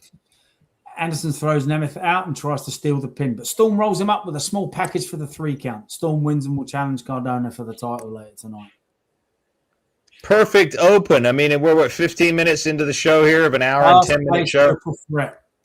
Like, the opening match is the match that sets the tone for the night. Yeah, I hate guys that I hate when guys are like, oh, I'm in the opening match.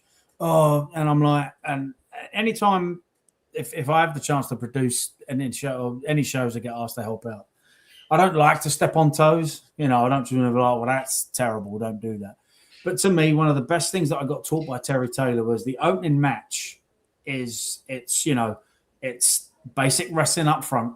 Mm-hmm. We establish who's the heel, who's the baby face. There's a cutoff. There's a bit of heat, and then the baby face makes his comeback and goes straight through. Mm-hmm. There's no trading forces. There's no, booyah spot or a double down or anything like that. Just boom, 10 minutes, boom, boom, boom, boom, done. Establish who's the heel, who's the face, pop the house, start them off hot. So that is exactly what it was. It was a great match. It was a perfect opener. But then again, if you're doing TV, you've just implicated the main event. You've already pitched us what's going on next week. You've got a mystery, and then you've got a B storyline, which unfolded with the ring rat and all that crew backstage. Yeah. This is in the first 15 minutes, Bodacious Swaff. This is what I call award-winning television. This is where, and again, like I said, I want to say to the viewers out there, I don't want to trigger anybody out there. If you're a purist wrestling fan, obviously this discussion is not going to be for you because you're not going to like it because that's not what we're about here. We're about sports entertainment. So at the end of the day, but in terms of sports entertainment, Martin, that kind of TV has not been told in about 15 or 20 years. No. But again, even back in the Naked Midian had a storyline. everybody had a storyline. It might not have been like what was headlining the card, but everyone was doing something. Yeah, that's exactly the puzzle. Everyone had a piece. yeah. Today it's just okay, go. We don't know what we're doing. Well, yeah. Remember what my Uncle Paul did last Royal Rumble when he sent? Remember when he sent that little twerp I show speed out in the Royal Rumble? That was last minute BS crap. Yeah, just they're booking week to week, and I refuse to believe that they're not. Yeah. They don't have foresight. I got a little story for you, just to show you how a match got constructed, and I guess it really shit the bed. But also, Matt Bannister, this is for you. It's a Calgary story when I was just in Calgary with Brett. And Brett told a story of how an earthquake, he was telling an earthquake story. He told 2 earthquake stories, but he goes, we had a match. It was at a house show. I guess it was him, Jim Neidhart, against Dino Bravo and Earthquake. So they're backstage going over the match, and Bravo and Earthquake go, okay, so here's what we're going to do. We're just going to beat you. 1, 2, 3, and that's it. Brilliant. So right. Brett's like, what the hell? Like, it doesn't, like, where's the comeback? Where are the baby faces? What the hell? Right? Yeah. So Earthquake and Bravo, they stuck by it. And I guess Brett was like, you know what? I'll let you guys take the heat on this with the agents at the time, like Chief Jay Strongbow. So they go out, they do it. So it's like 10, 12 minutes of just beating. 12-minute squash match, essentially. Yeah. Right? And then 1, 2, 3. You know, gentlemen, I got my eye has been caught here. Of course, when I see my name scrolling in the comments, I grab it here. Someone said here, Larry said here, I would mark out if Emir appeared in the Royal Rumble. And then he continues. Imagine Emir winning the Rumble, grabbing the microphone, and then ripping his Uncle Paul and the rest of Suits a new one. Well, let me tell you something, Larry. Our cannons are aimed at that Great White North. They are aimed at Titan Towers. So stay tuned in 2026 because some things are happening. Some things are moving and shaking, as it were. And you will see the Master Emir out there in one of these organizations in 2026. So stay tuned. But Martin, I will allow you now to continue. Next is a backstage segment between Vito and the 2 clowns, Yabo and Ruffo. Vito goes through their bags and finds maracas. I said maracas. Yeah, sorry, my eyesight's terrible. Maracas in Italian colors and an Italian shirt. He asks them, "What do you know about Italians?" This was hilarious. This whole segment was amazing. And asks, "What's going on with the twitching, the Italian shirts, and the maracas?" Vito tells the clowns if they hear anything about Jasmine, the hot Guma, to let him know. He asks if they like chicken parm or veal cutlets and tells them they should join him for dinner. Vito is clearly a Sopranos fan, much like myself.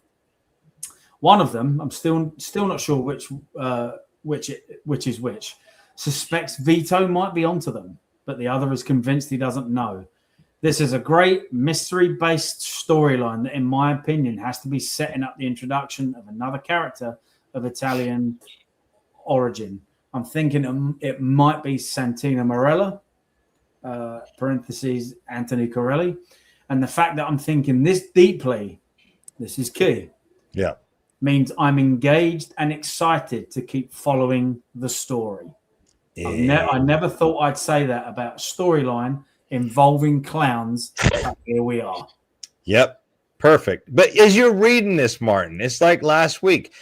JCW reads like a very intriguing comic book. Now, yes, exactly. It's an awesome comic book. Kablam, kapow, bam, bam, bam, bam. Yeah. It's but it's actually so easy to follow on. Yeah.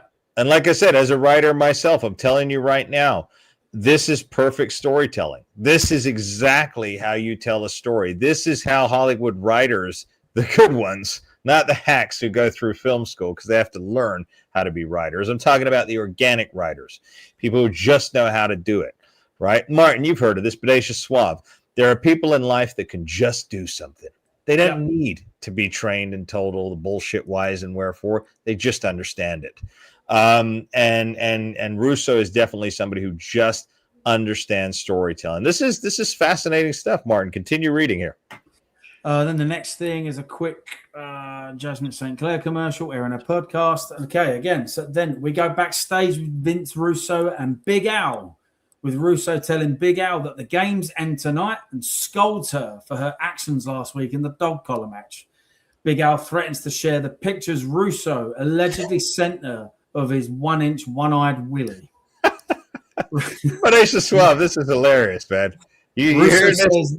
Russo says no one will believe her and it's nonsense, but Big Al says, you really want to take that chance? So now we're literally bringing in the whole Me Too cancel culture wrestling into, Well, what Russo's doing is he's doing real stuff. Yeah. This kind of shenanigans happen in the workplace all day long. Just because we went through that era doesn't mean it just magically disappeared. Yeah. There are constantly bosses trying to make moves on their staff members. That's the way life is. So he's using that, again, a relatable subject that happens in real life in TV. What a novel idea. Yep. What a novel idea. Again, WWE and freaking AEW, TNA, clueless. They belong with that Sapp, Sean Sapp, and his stupid Fightful Pro Wrestling bullshit. But anyway, continue, Martin. Back to the ring for the continuation of the Best of 3 title series with Fake Aid and Ninja Mac, with Ninja Mac claiming victory in last week's match. Although Martin said Fake Aid reminded him of Jay Briscoe, but I see him more as a young Jeff Hardy with a colourful presentation, mixed with Bryan Danielson's wrestling style. The commentator even referred to him as enigmatic, which is one of Jeff Hardy's monikers. Mm-hmm. What he's saying here, this is now what I really do agree with. You're exceptionally good writer. I would have personally waited another week for the rematch to give the series a chance to breathe. But I know Russo likes to move stories along quickly, so I won't question the direction. This was another acrobatic, high-flying encounter. Fake Aid wins by leaping off the middle of the top rope with a kick to Ninja Mac, very similar to Shane McMahon's coast-to-coast, but off the middle of the rope.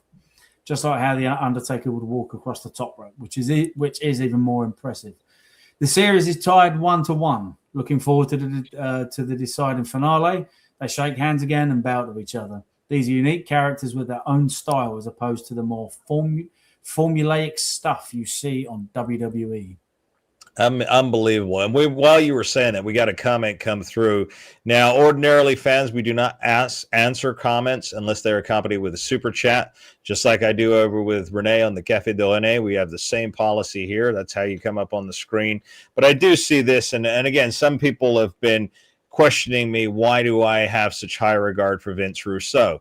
Well, as I've stated, I am a writer, so I know firsthand what it takes to conjure up something out of nothing and put it on paper. And I'm telling you now, Vince Russo is the last hope for sports entertainment. WWE does not create sports entertainment anymore. They're creating purist wrestling. So if you think of purist wrestling, think of Martin, would I be wrong in saying Japan, New Japan, stuff like that? That's just purist catch for catch without many storylines and frills and whatnot? Yes, it's treated as a sport. A sport, right. It's a sporting contest, yeah. Right. So what has happened is WWE has been morphed into a sport. AEW, again, I don't know if they try to be sports entertainment in the beginning, but they're definitely not. They're just trying to be a sport, which is ironic because sports are true. It's an actual competition. It's not predetermined, so it can't be a sport. So it's a conundrum right there. TNA are following suit. They are now, babysit by the WWE. So that's WWE 2.0. WWE 2.0. So for us, the lapsed wrestling fan who vanished for years, who was starved of actual sports entertainment, everything you all loved growing up, the WWF in 1990, 91, 92, 93, up until the 2000s, that's been gone for years. Vince Russo is the one who is bringing it back. He's spearheading that through JCW, and that's why I am so high on the man. He speaks with wisdom, and he articulates well. He's always got an answer to back up what he's saying. He's not hyperinflating anything. His numbers prove his success already. In 10 weeks, they were getting an average of 10,000 views an episode. They're now up to the 40s, almost 50,000 a week. Now, the same cannot be said with AEW. They started at 1.5 million. Now they're down to 500,000 a week, and that's worldwide. Matthew, you going to say something? I think they're in the 200,000s. Who? AEW? Uh, Yes, Collision is in the only 200,000s now. So Russo has got an upward trajectory. It's going to keep going up. And that's why I'm so hot on the ideas and the decisions that he's making and what he's doing for us, the Lapsed Wrestling fans. So kudos for that. Anyway, Martin, let's continue.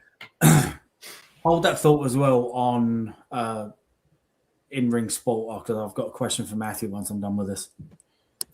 Vito is backstage berating the St. Clair Monster Factory. Jasmine and Vito go back and forth, and Vito tells her she has to move out of his apartment if they lose the match. I thought that was a great touch. Brilliant. I thought that was such a great little touch, yeah.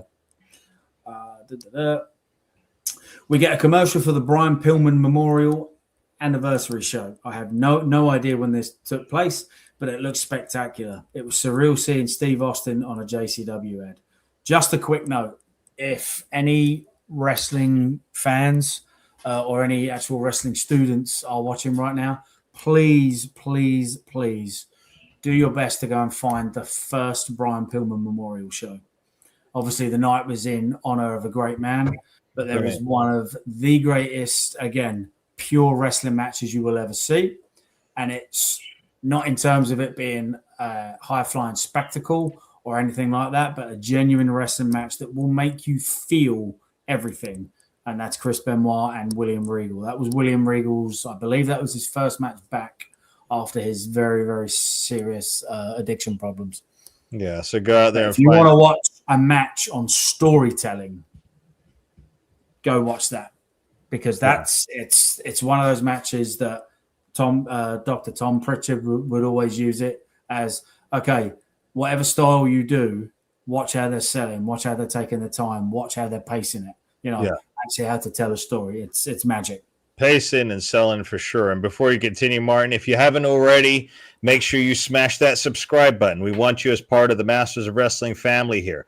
Make sure you hit that subscribe button. Make sure you hit that like, the notifications bell, so you're notified whenever we put out a brand new video. We have tons of podcasts here, tons of guests coming up.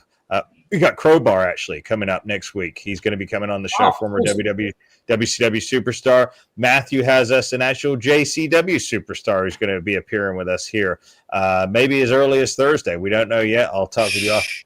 Yeah. I'll give you the feedback. Yeah, absolutely. So we got that coming up. Like I said, we got a lot of good things coming up. And again, don't be scared. Don't be afraid. Join and become a channel member. It's just $4.99 a month. That's the price of a cup of coffee. And you will become part of the juggernaut that is the truth in the wrestling podcast realm, the Masters of Wrestling. And if you do that, you're going to have access to our members-only videos. I've got 2 that I'm dropping this week. You're not going to want to miss those. Martin and I recorded. We did a pre-record the other day on our dear buddy, the corporate man himself. Yes, CM Punk. We did. Indeed. We talked about the corporate man in depth, some shocking revelations. And yeah, by the way, the CM has always stood for corporate man. That's another thing that we burst right here on the internet. And then I did another special with Steve Wilton, the Ultimate Warriors manager, and of course, Warrior University graduate David, our other correspondent on the Ultimate Truth podcast. Both of those will be dropping this week. And of course, you'll get a free question. You'll get to debate with us on the screen. You'll get your question up on the screen. We'll give you a shout out. So become a channel member. It's just $4.99. All you do is hit that join button. Martin, back to you, my man. Okay, so Morton is walking outside searching for Matt Cross, and then we go back to the ring. Big Al comes out fully covered in a winter coat. She takes the mic and says the boss is making her apologize for her actions last week. Big Al calls Danny Moe and Haley J to the ring so she can apologize in person. The commentators don't seem convinced by her intentions. Big Al says she's making a match with the two of them in a DLC match. Doors, ladders, and chairs. Clever twist on the overdone TLC match. She says they must use the weapons or they'll be fired, and the way to win is put your opponent through the door. Then Big Al unzips her coat, reveals a referee shirt, and yells, "I'm your ref." Freaking brilliant. A swerve with a unique stipulation. 2 Russo trademarks. Brilliant. We got a super chat, Martin. Before you continue, I want to bring it up on the screen. John Dabrowskill. Dabrowskill, you do have some skill, my man, because you are here. I see he's looking pretty jacked in that picture as well, right there. He's a fellow lifter of the weights, it looks like. Thanks, Amir. I appreciate the explanation. Really, maybe I just listened to Corny too much. What do you think about Jim's take on Russo? Then he's talking about Jim Cornette right here. So it's very sad. I've discussed this with Rico, of course, our co-star on Styling the Podcast. Rico, who knew Jim Cornette very, very well. They just had a falling out, and Jim is very passionate about his beliefs in life. We know about what happened with him and Santino Marella. Remember that big incident, gentlemen? Do you remember that?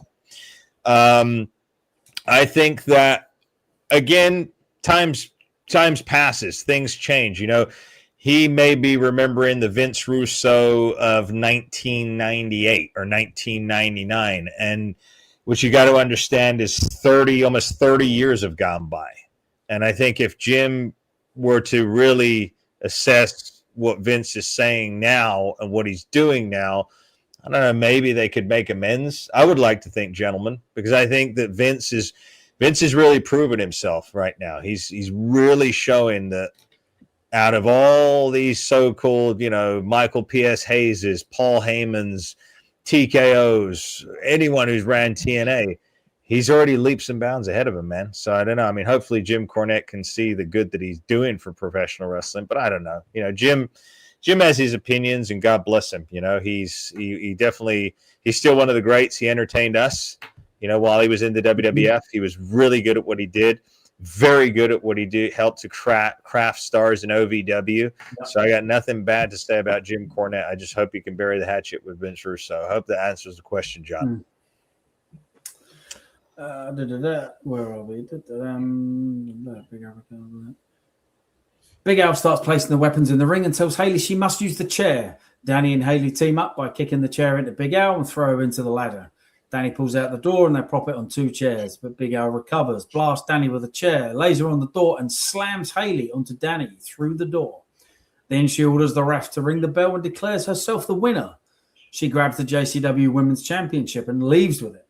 I really like Big Al. She's a star with a bright future. Morton is still in the parking lot looking for Matt Cross in the Detroit winter night. We go backstage with a silver face-painted guy calling himself Mr. 50s, talking to Vince Russo. He tells Russo they're very similar and shouldn't leave money on the table. Russo looks at the camera and says, "Did that just happen?" It's actually a really... the guy who plays Mr. 50 is a former NXT ref. Also a just a great wrestler, Drake Younger. Came up through CZW and stuff like that in the deathmatch scene, but an absolutely fantastic straight wrestler. Martin, whereabouts are we on the card right there? Because I'm looking at our time now, and we've got 8 man. There's quite a bit left. Can you hop again? Apologies, Mohammed, for jumping along a little bit. Yeah, my bad, Mohammed. I've waffled on. I tell you, let's get we'll move it along a little bit. Can you get us towards the end of the show a little bit there, so we can? And we'll just have to start these recaps a little bit earlier because there's a lot of information to digest. Okay, so let's just jump straight to the main event. Storm versus Cardona. And I never rated Zack Ryder. I find his wife Chelsea Green to be far more entertaining and charismatic. The match was okay. Cardona inadvertently knocks out the referee. Anderson gets involved by hitting Storm with a belt, then places Cardona's arm over Storm for the pin and the win, furthering the storyline between Storm and Anderson. I personally preferred the triple threat that set up the main event. Backstage, we see Vince Russo running at the parking lot as Pondo is attempting to run over Cactus Mike with a car as Vampiro watches on. Russo tells Vampiro to stop Pondo. Russo rescues Cactus Mike, and we end with a close-up of Vampiro smiling. Final verdict. Another excellent edition of Lunacy. In total, we had 5 matches with countless segments, each serving a purpose and furthering angles. The show never stopped. Continuous storytelling and angles with no lull at any point. It felt like those fast-moving 2000-era WCW Nitro episodes where something was always happening. I thoroughly enjoyed the show. I give it 8.8 out of 10. I'd still like to see less vulgarity and for there to be a new JCW champion soon. Anderson, Storm, or Nemeth would all be better than Cardona. Lots of cliffhangers. Looking forward to next week's episode. Absolutely brilliant. That is what's going on, Bodacious Swab. I agree with the cussing. I think that it's too much. Like you can drop the again if you drop one F-bomb in a show in a promo that really needs it, it's going to be so much more impactful. Yeah. But other than that, I mean, like I said, that's just personal preference. That's not knocking the product. No, it's not knocking it at all. Again, that's just if you got kids at home watching it, like it's not that See, that's what I think. I think it could be a great kids show because they have enough different characters to rope in kids. They've got color. They've got, colorful logo, colorful ring, colorful entry. They have that. They've got a variety of characters. So I think if they were to minimize that, then they may get that exposure to that younger demographic who would find it. I mean, I think hilarious. he'd still have to cater for, you'd have to be like 15 and above, I think, or 14 and above. Yeah, definitely. Like little imagine a 7-year-old going, "Mom, what's a ring rat?" Like, you'd have to go like at least PG-13, right? Yeah, PG-13, sure. And then I think that would be a good demographic for it. But Bodacious One, but just listen to that. What do you think, Bodacious One? You're hooked. You hooked? Well, I watch it sometimes. Remember, it always appears on my YouTube, and it's fast-paced action. Yeah. Right. Remember when here's the thing: in this day and age, with like GIFs, and you can watch a match online in 20 seconds because everyone just plays like GIFs of the highlights. Yeah. That's perfect because people's attention spans are zero nowadays. And the fact that it's you said 5 matches in an hour and 10 minutes. Well, WWE is only doing 4 matches in 3 hours. But nothing feels rushed with it. I never feel like I'm watching it and it's like, oh, you're cramming. I'll go to a WWE show, for example. I mean, it's been years since I went. Someone will come out, Lillian Garcia, try to amp up the crowd. Okay, guys, we're going live in 2 minutes. So you're getting all happy and ready. But then you start the show with a 30-minute promo. And then another stupid something. It's just... We got another one from John. Thank you, John, for fueling the juggernaut that is the Masters of Wrestling, for giving us the super chat there. That's how we bring you up on the screen. I've been hearing about this company. I presume, John, you're talking about JCW from different podcasters now. If they are growing, how long until mainstream do you think? Where to watch? Okay, this is an interesting question. So we know they're growing exponentially. They're growing fast in less than 3 months. I think mainstream will be there eventually. Bodacious, am I wrong in thinking that JCW will be mainstream soon? It all comes down to TV deals, right? If you don't have a TV deal, you're considered nothing. Not saying they can't survive, but that would be the thing. Could they go on Fox at 10 p.m. on a Friday night? Yes. Especially if you want to keep your F-bombs and that, then sure. Martin, what do you reckon at 10 p.m.? Now, we know the 10 p.m. time slot worked for you and I back in the UK when Monday Night Raw used to air on a Friday night at 10 p.m. or 9 p.m. I think it was 9 or 10 on Sky Sports. 10. So 10. Okay, but we watched it as youngsters. We stayed up all night and watched it. Yeah. So right. It would definitely work. And again, they've got they've got names in there as well. It's like, who doesn't know Nick Nemeth? Who doesn't know Ken Anderson? James Storm is still exceptionally popular. Like, he is so popular back home in England. He's so over back home in England. So John, one of the stories coming out as well, super quick as well, Bodacious. JBL may even be working for JCW. Yes, the rumors have begun. I'm not crazy about that one. But it's still a name, Bodacious Swab. You're absolutely right. That's what you need to do. Fresh faces. But again, if he's doing what he's doing on the indies, he just walks in, clothesline someone's and leaves. Then I'm fine. I'm fine with that. I don't want to see you 65 I don't think he's going to be bumping around and stuff like that. But just, no need. Exactly. There's no need. 6'6", no need. Yeah. But the thing is, coming back to this, because we mentioned, I see another comment there from John about streaming. This is the problem with streaming. Streaming, you have to be looking for it in order to find it. You have to be looking for pro wrestling. On TV, you could have someone channel surfing. Oh, what's this?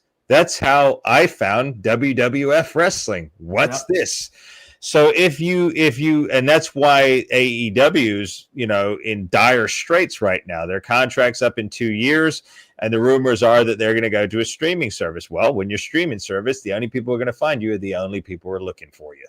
So it's like much like YouTube. If you're not paying for Google Ads, like some of these other podcasts that pop up on your feed every 5 seconds, right? Booker T. Yes, like the bookworm himself, Booker T, who are paying for Google Ads. And basically what that means is you pay to play. So if I wanted to invest $1,500 a month in Google Ads, our podcast would pop up on most of the wrestling stuff you watch. If I wanted to invest $5,000 a month, it would be even more. And we'd be well over 100,000 subscribers right now. So it's positioning where you're at. So TV allows a wrestling company, which I'm sure Vince Russo would love.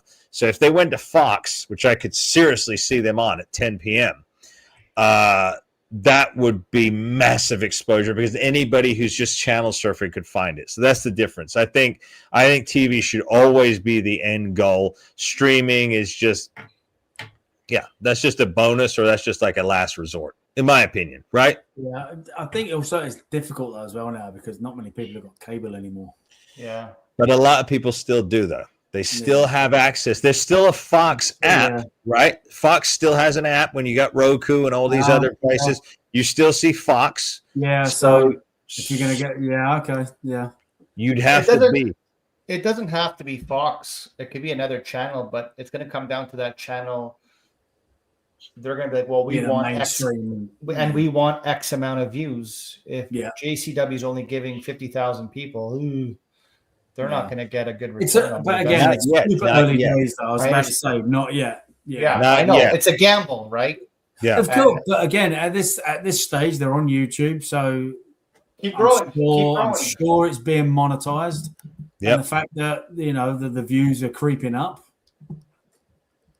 Yeah, I'm sure they got sponsorships across. I mean, some of those ads are sponsored out as much as you can until you can't do anything else with it, and then by that time, everything is going to be cooking anyway. So, but hey, let's say it grows and it grows and it grows on YouTube, which it will. And let's say it's going to, for sure. Let's say they're pulling in. Let's say even on YouTube. I mean, think about the embarrassment to WWE and AEW if in 6 months from now we're sitting here and we're reading the reviews. And JCW pulled in 850,000 views in 3 days on YouTube, but yet AEW Dynamite in the whole world only drew 400,000. Mm-hmm. Right? So there you go. I mean, you would have to think a TV network breeds success. A lot of things, too, can be just, hey, let's wait to see what WWE does with the Saudi Arabia thing. Well, if they go to the Saudis, it's just going to be a library, Bodacious Suave. Well, maybe not. If they've built this stadium now, maybe they're planning on having their own. Maybe they're planning. Hey, I mean, you know what? WWE superstars. That's maybe why AJ Styles is bailing out. That's maybe why he's going to tap out and smile to Gunther because maybe he doesn't want to move to Saudi Arabia. Maybe I don't know. I mean. Some of these other superstars, you better pack your bags and get ready because you're moving out there to Saudi. That's coming down the pike. So, again, something to think about. But another thing to think about is we are reaching the end of this show, and we want to thank you all for joining us here. We want to be on this special occasion because the return of the Bodacious Suave, my tag team partner from Canada, he has successfully ended chemo last week. He is now on the mend. He is being healed by our Father in heaven. In the name of Jesus Christ, Yeshua, we give all glory to him. That's why we do this. So we want to thank you for that. We also want to thank any new channel members that have hit that join button, that have stepped out of the shadows and into the spotlight that is the Masters of Wrestling. Thank you for becoming a channel member. Now you're going to get the perks that go along with it. If you haven't already, smash that subscribe button. Do not be afraid. Do it now. That helps us get out in that algorithm. Remember I was telling you about Google Ads? Well, this is a way we can get around that. By you smashing that subscribe button, by you hitting the likes, by you taking this link and sharing it on your social medias and telling your friends, hey, switch off the garbage, switch on the good stuff, watch the Masters of Wrestling. But for me, the Master Emir, I just want to give a salute to my dear Uncle Paul. Thank you, Uncle Paul. Bodacious Suave, any closing statements? I'll finish that Bret Hart story with Earthquake real fast. Yes, yes. It was like a squash, like a 10-minute squash, right? So Martin, like, gee, is that not stupid? Yes, that's ridiculous. Yeah. Okay, so they get back to Gorilla, and Chief Jay's like, "What the hell was that?" And Bret's like, "Don't ask me, ask Earthquake and Bravo." And then I guess Chief Jay ripped Earthquake and Bravo, and then they get back in the locker room, and Bret Hart asks Earthquake, like, "See, I told you." And Earthquake's like, okay, I know. Good stuff, but good impression, Bodacious Suave. Yeah. All right. For a Okay. guy who had a temper, he for once he took it back. Like, Yeah. Okay. That's good. All right. And then, Martin, any closing statements from you, my man? Everyone, thank you for tuning in. Thank you for the super chats. And just, thank you so much. Much appreciated. It's your last day today, right, Martin? Is that what I'm getting? Wow. Guys, Shots fired at the end of the night. That's fired right here on the masterclass. Oh my gosh. All right. No, he's just joking. We will be back 3 p.m. Pacific Standard Time. Actually, you know what? No, let's do 2 p.m. Let's do 2 p.m. again. 2 p.m. Pacific Standard Time on Thursday. That's 5 p.m. Eastern Standard Time. We may have a special guest with us, so tune in, keep watching. Make sure you watch the new episodes drop in tomorrow morning, and we want to thank each and every one of you. God bless you. Until the next one, take care.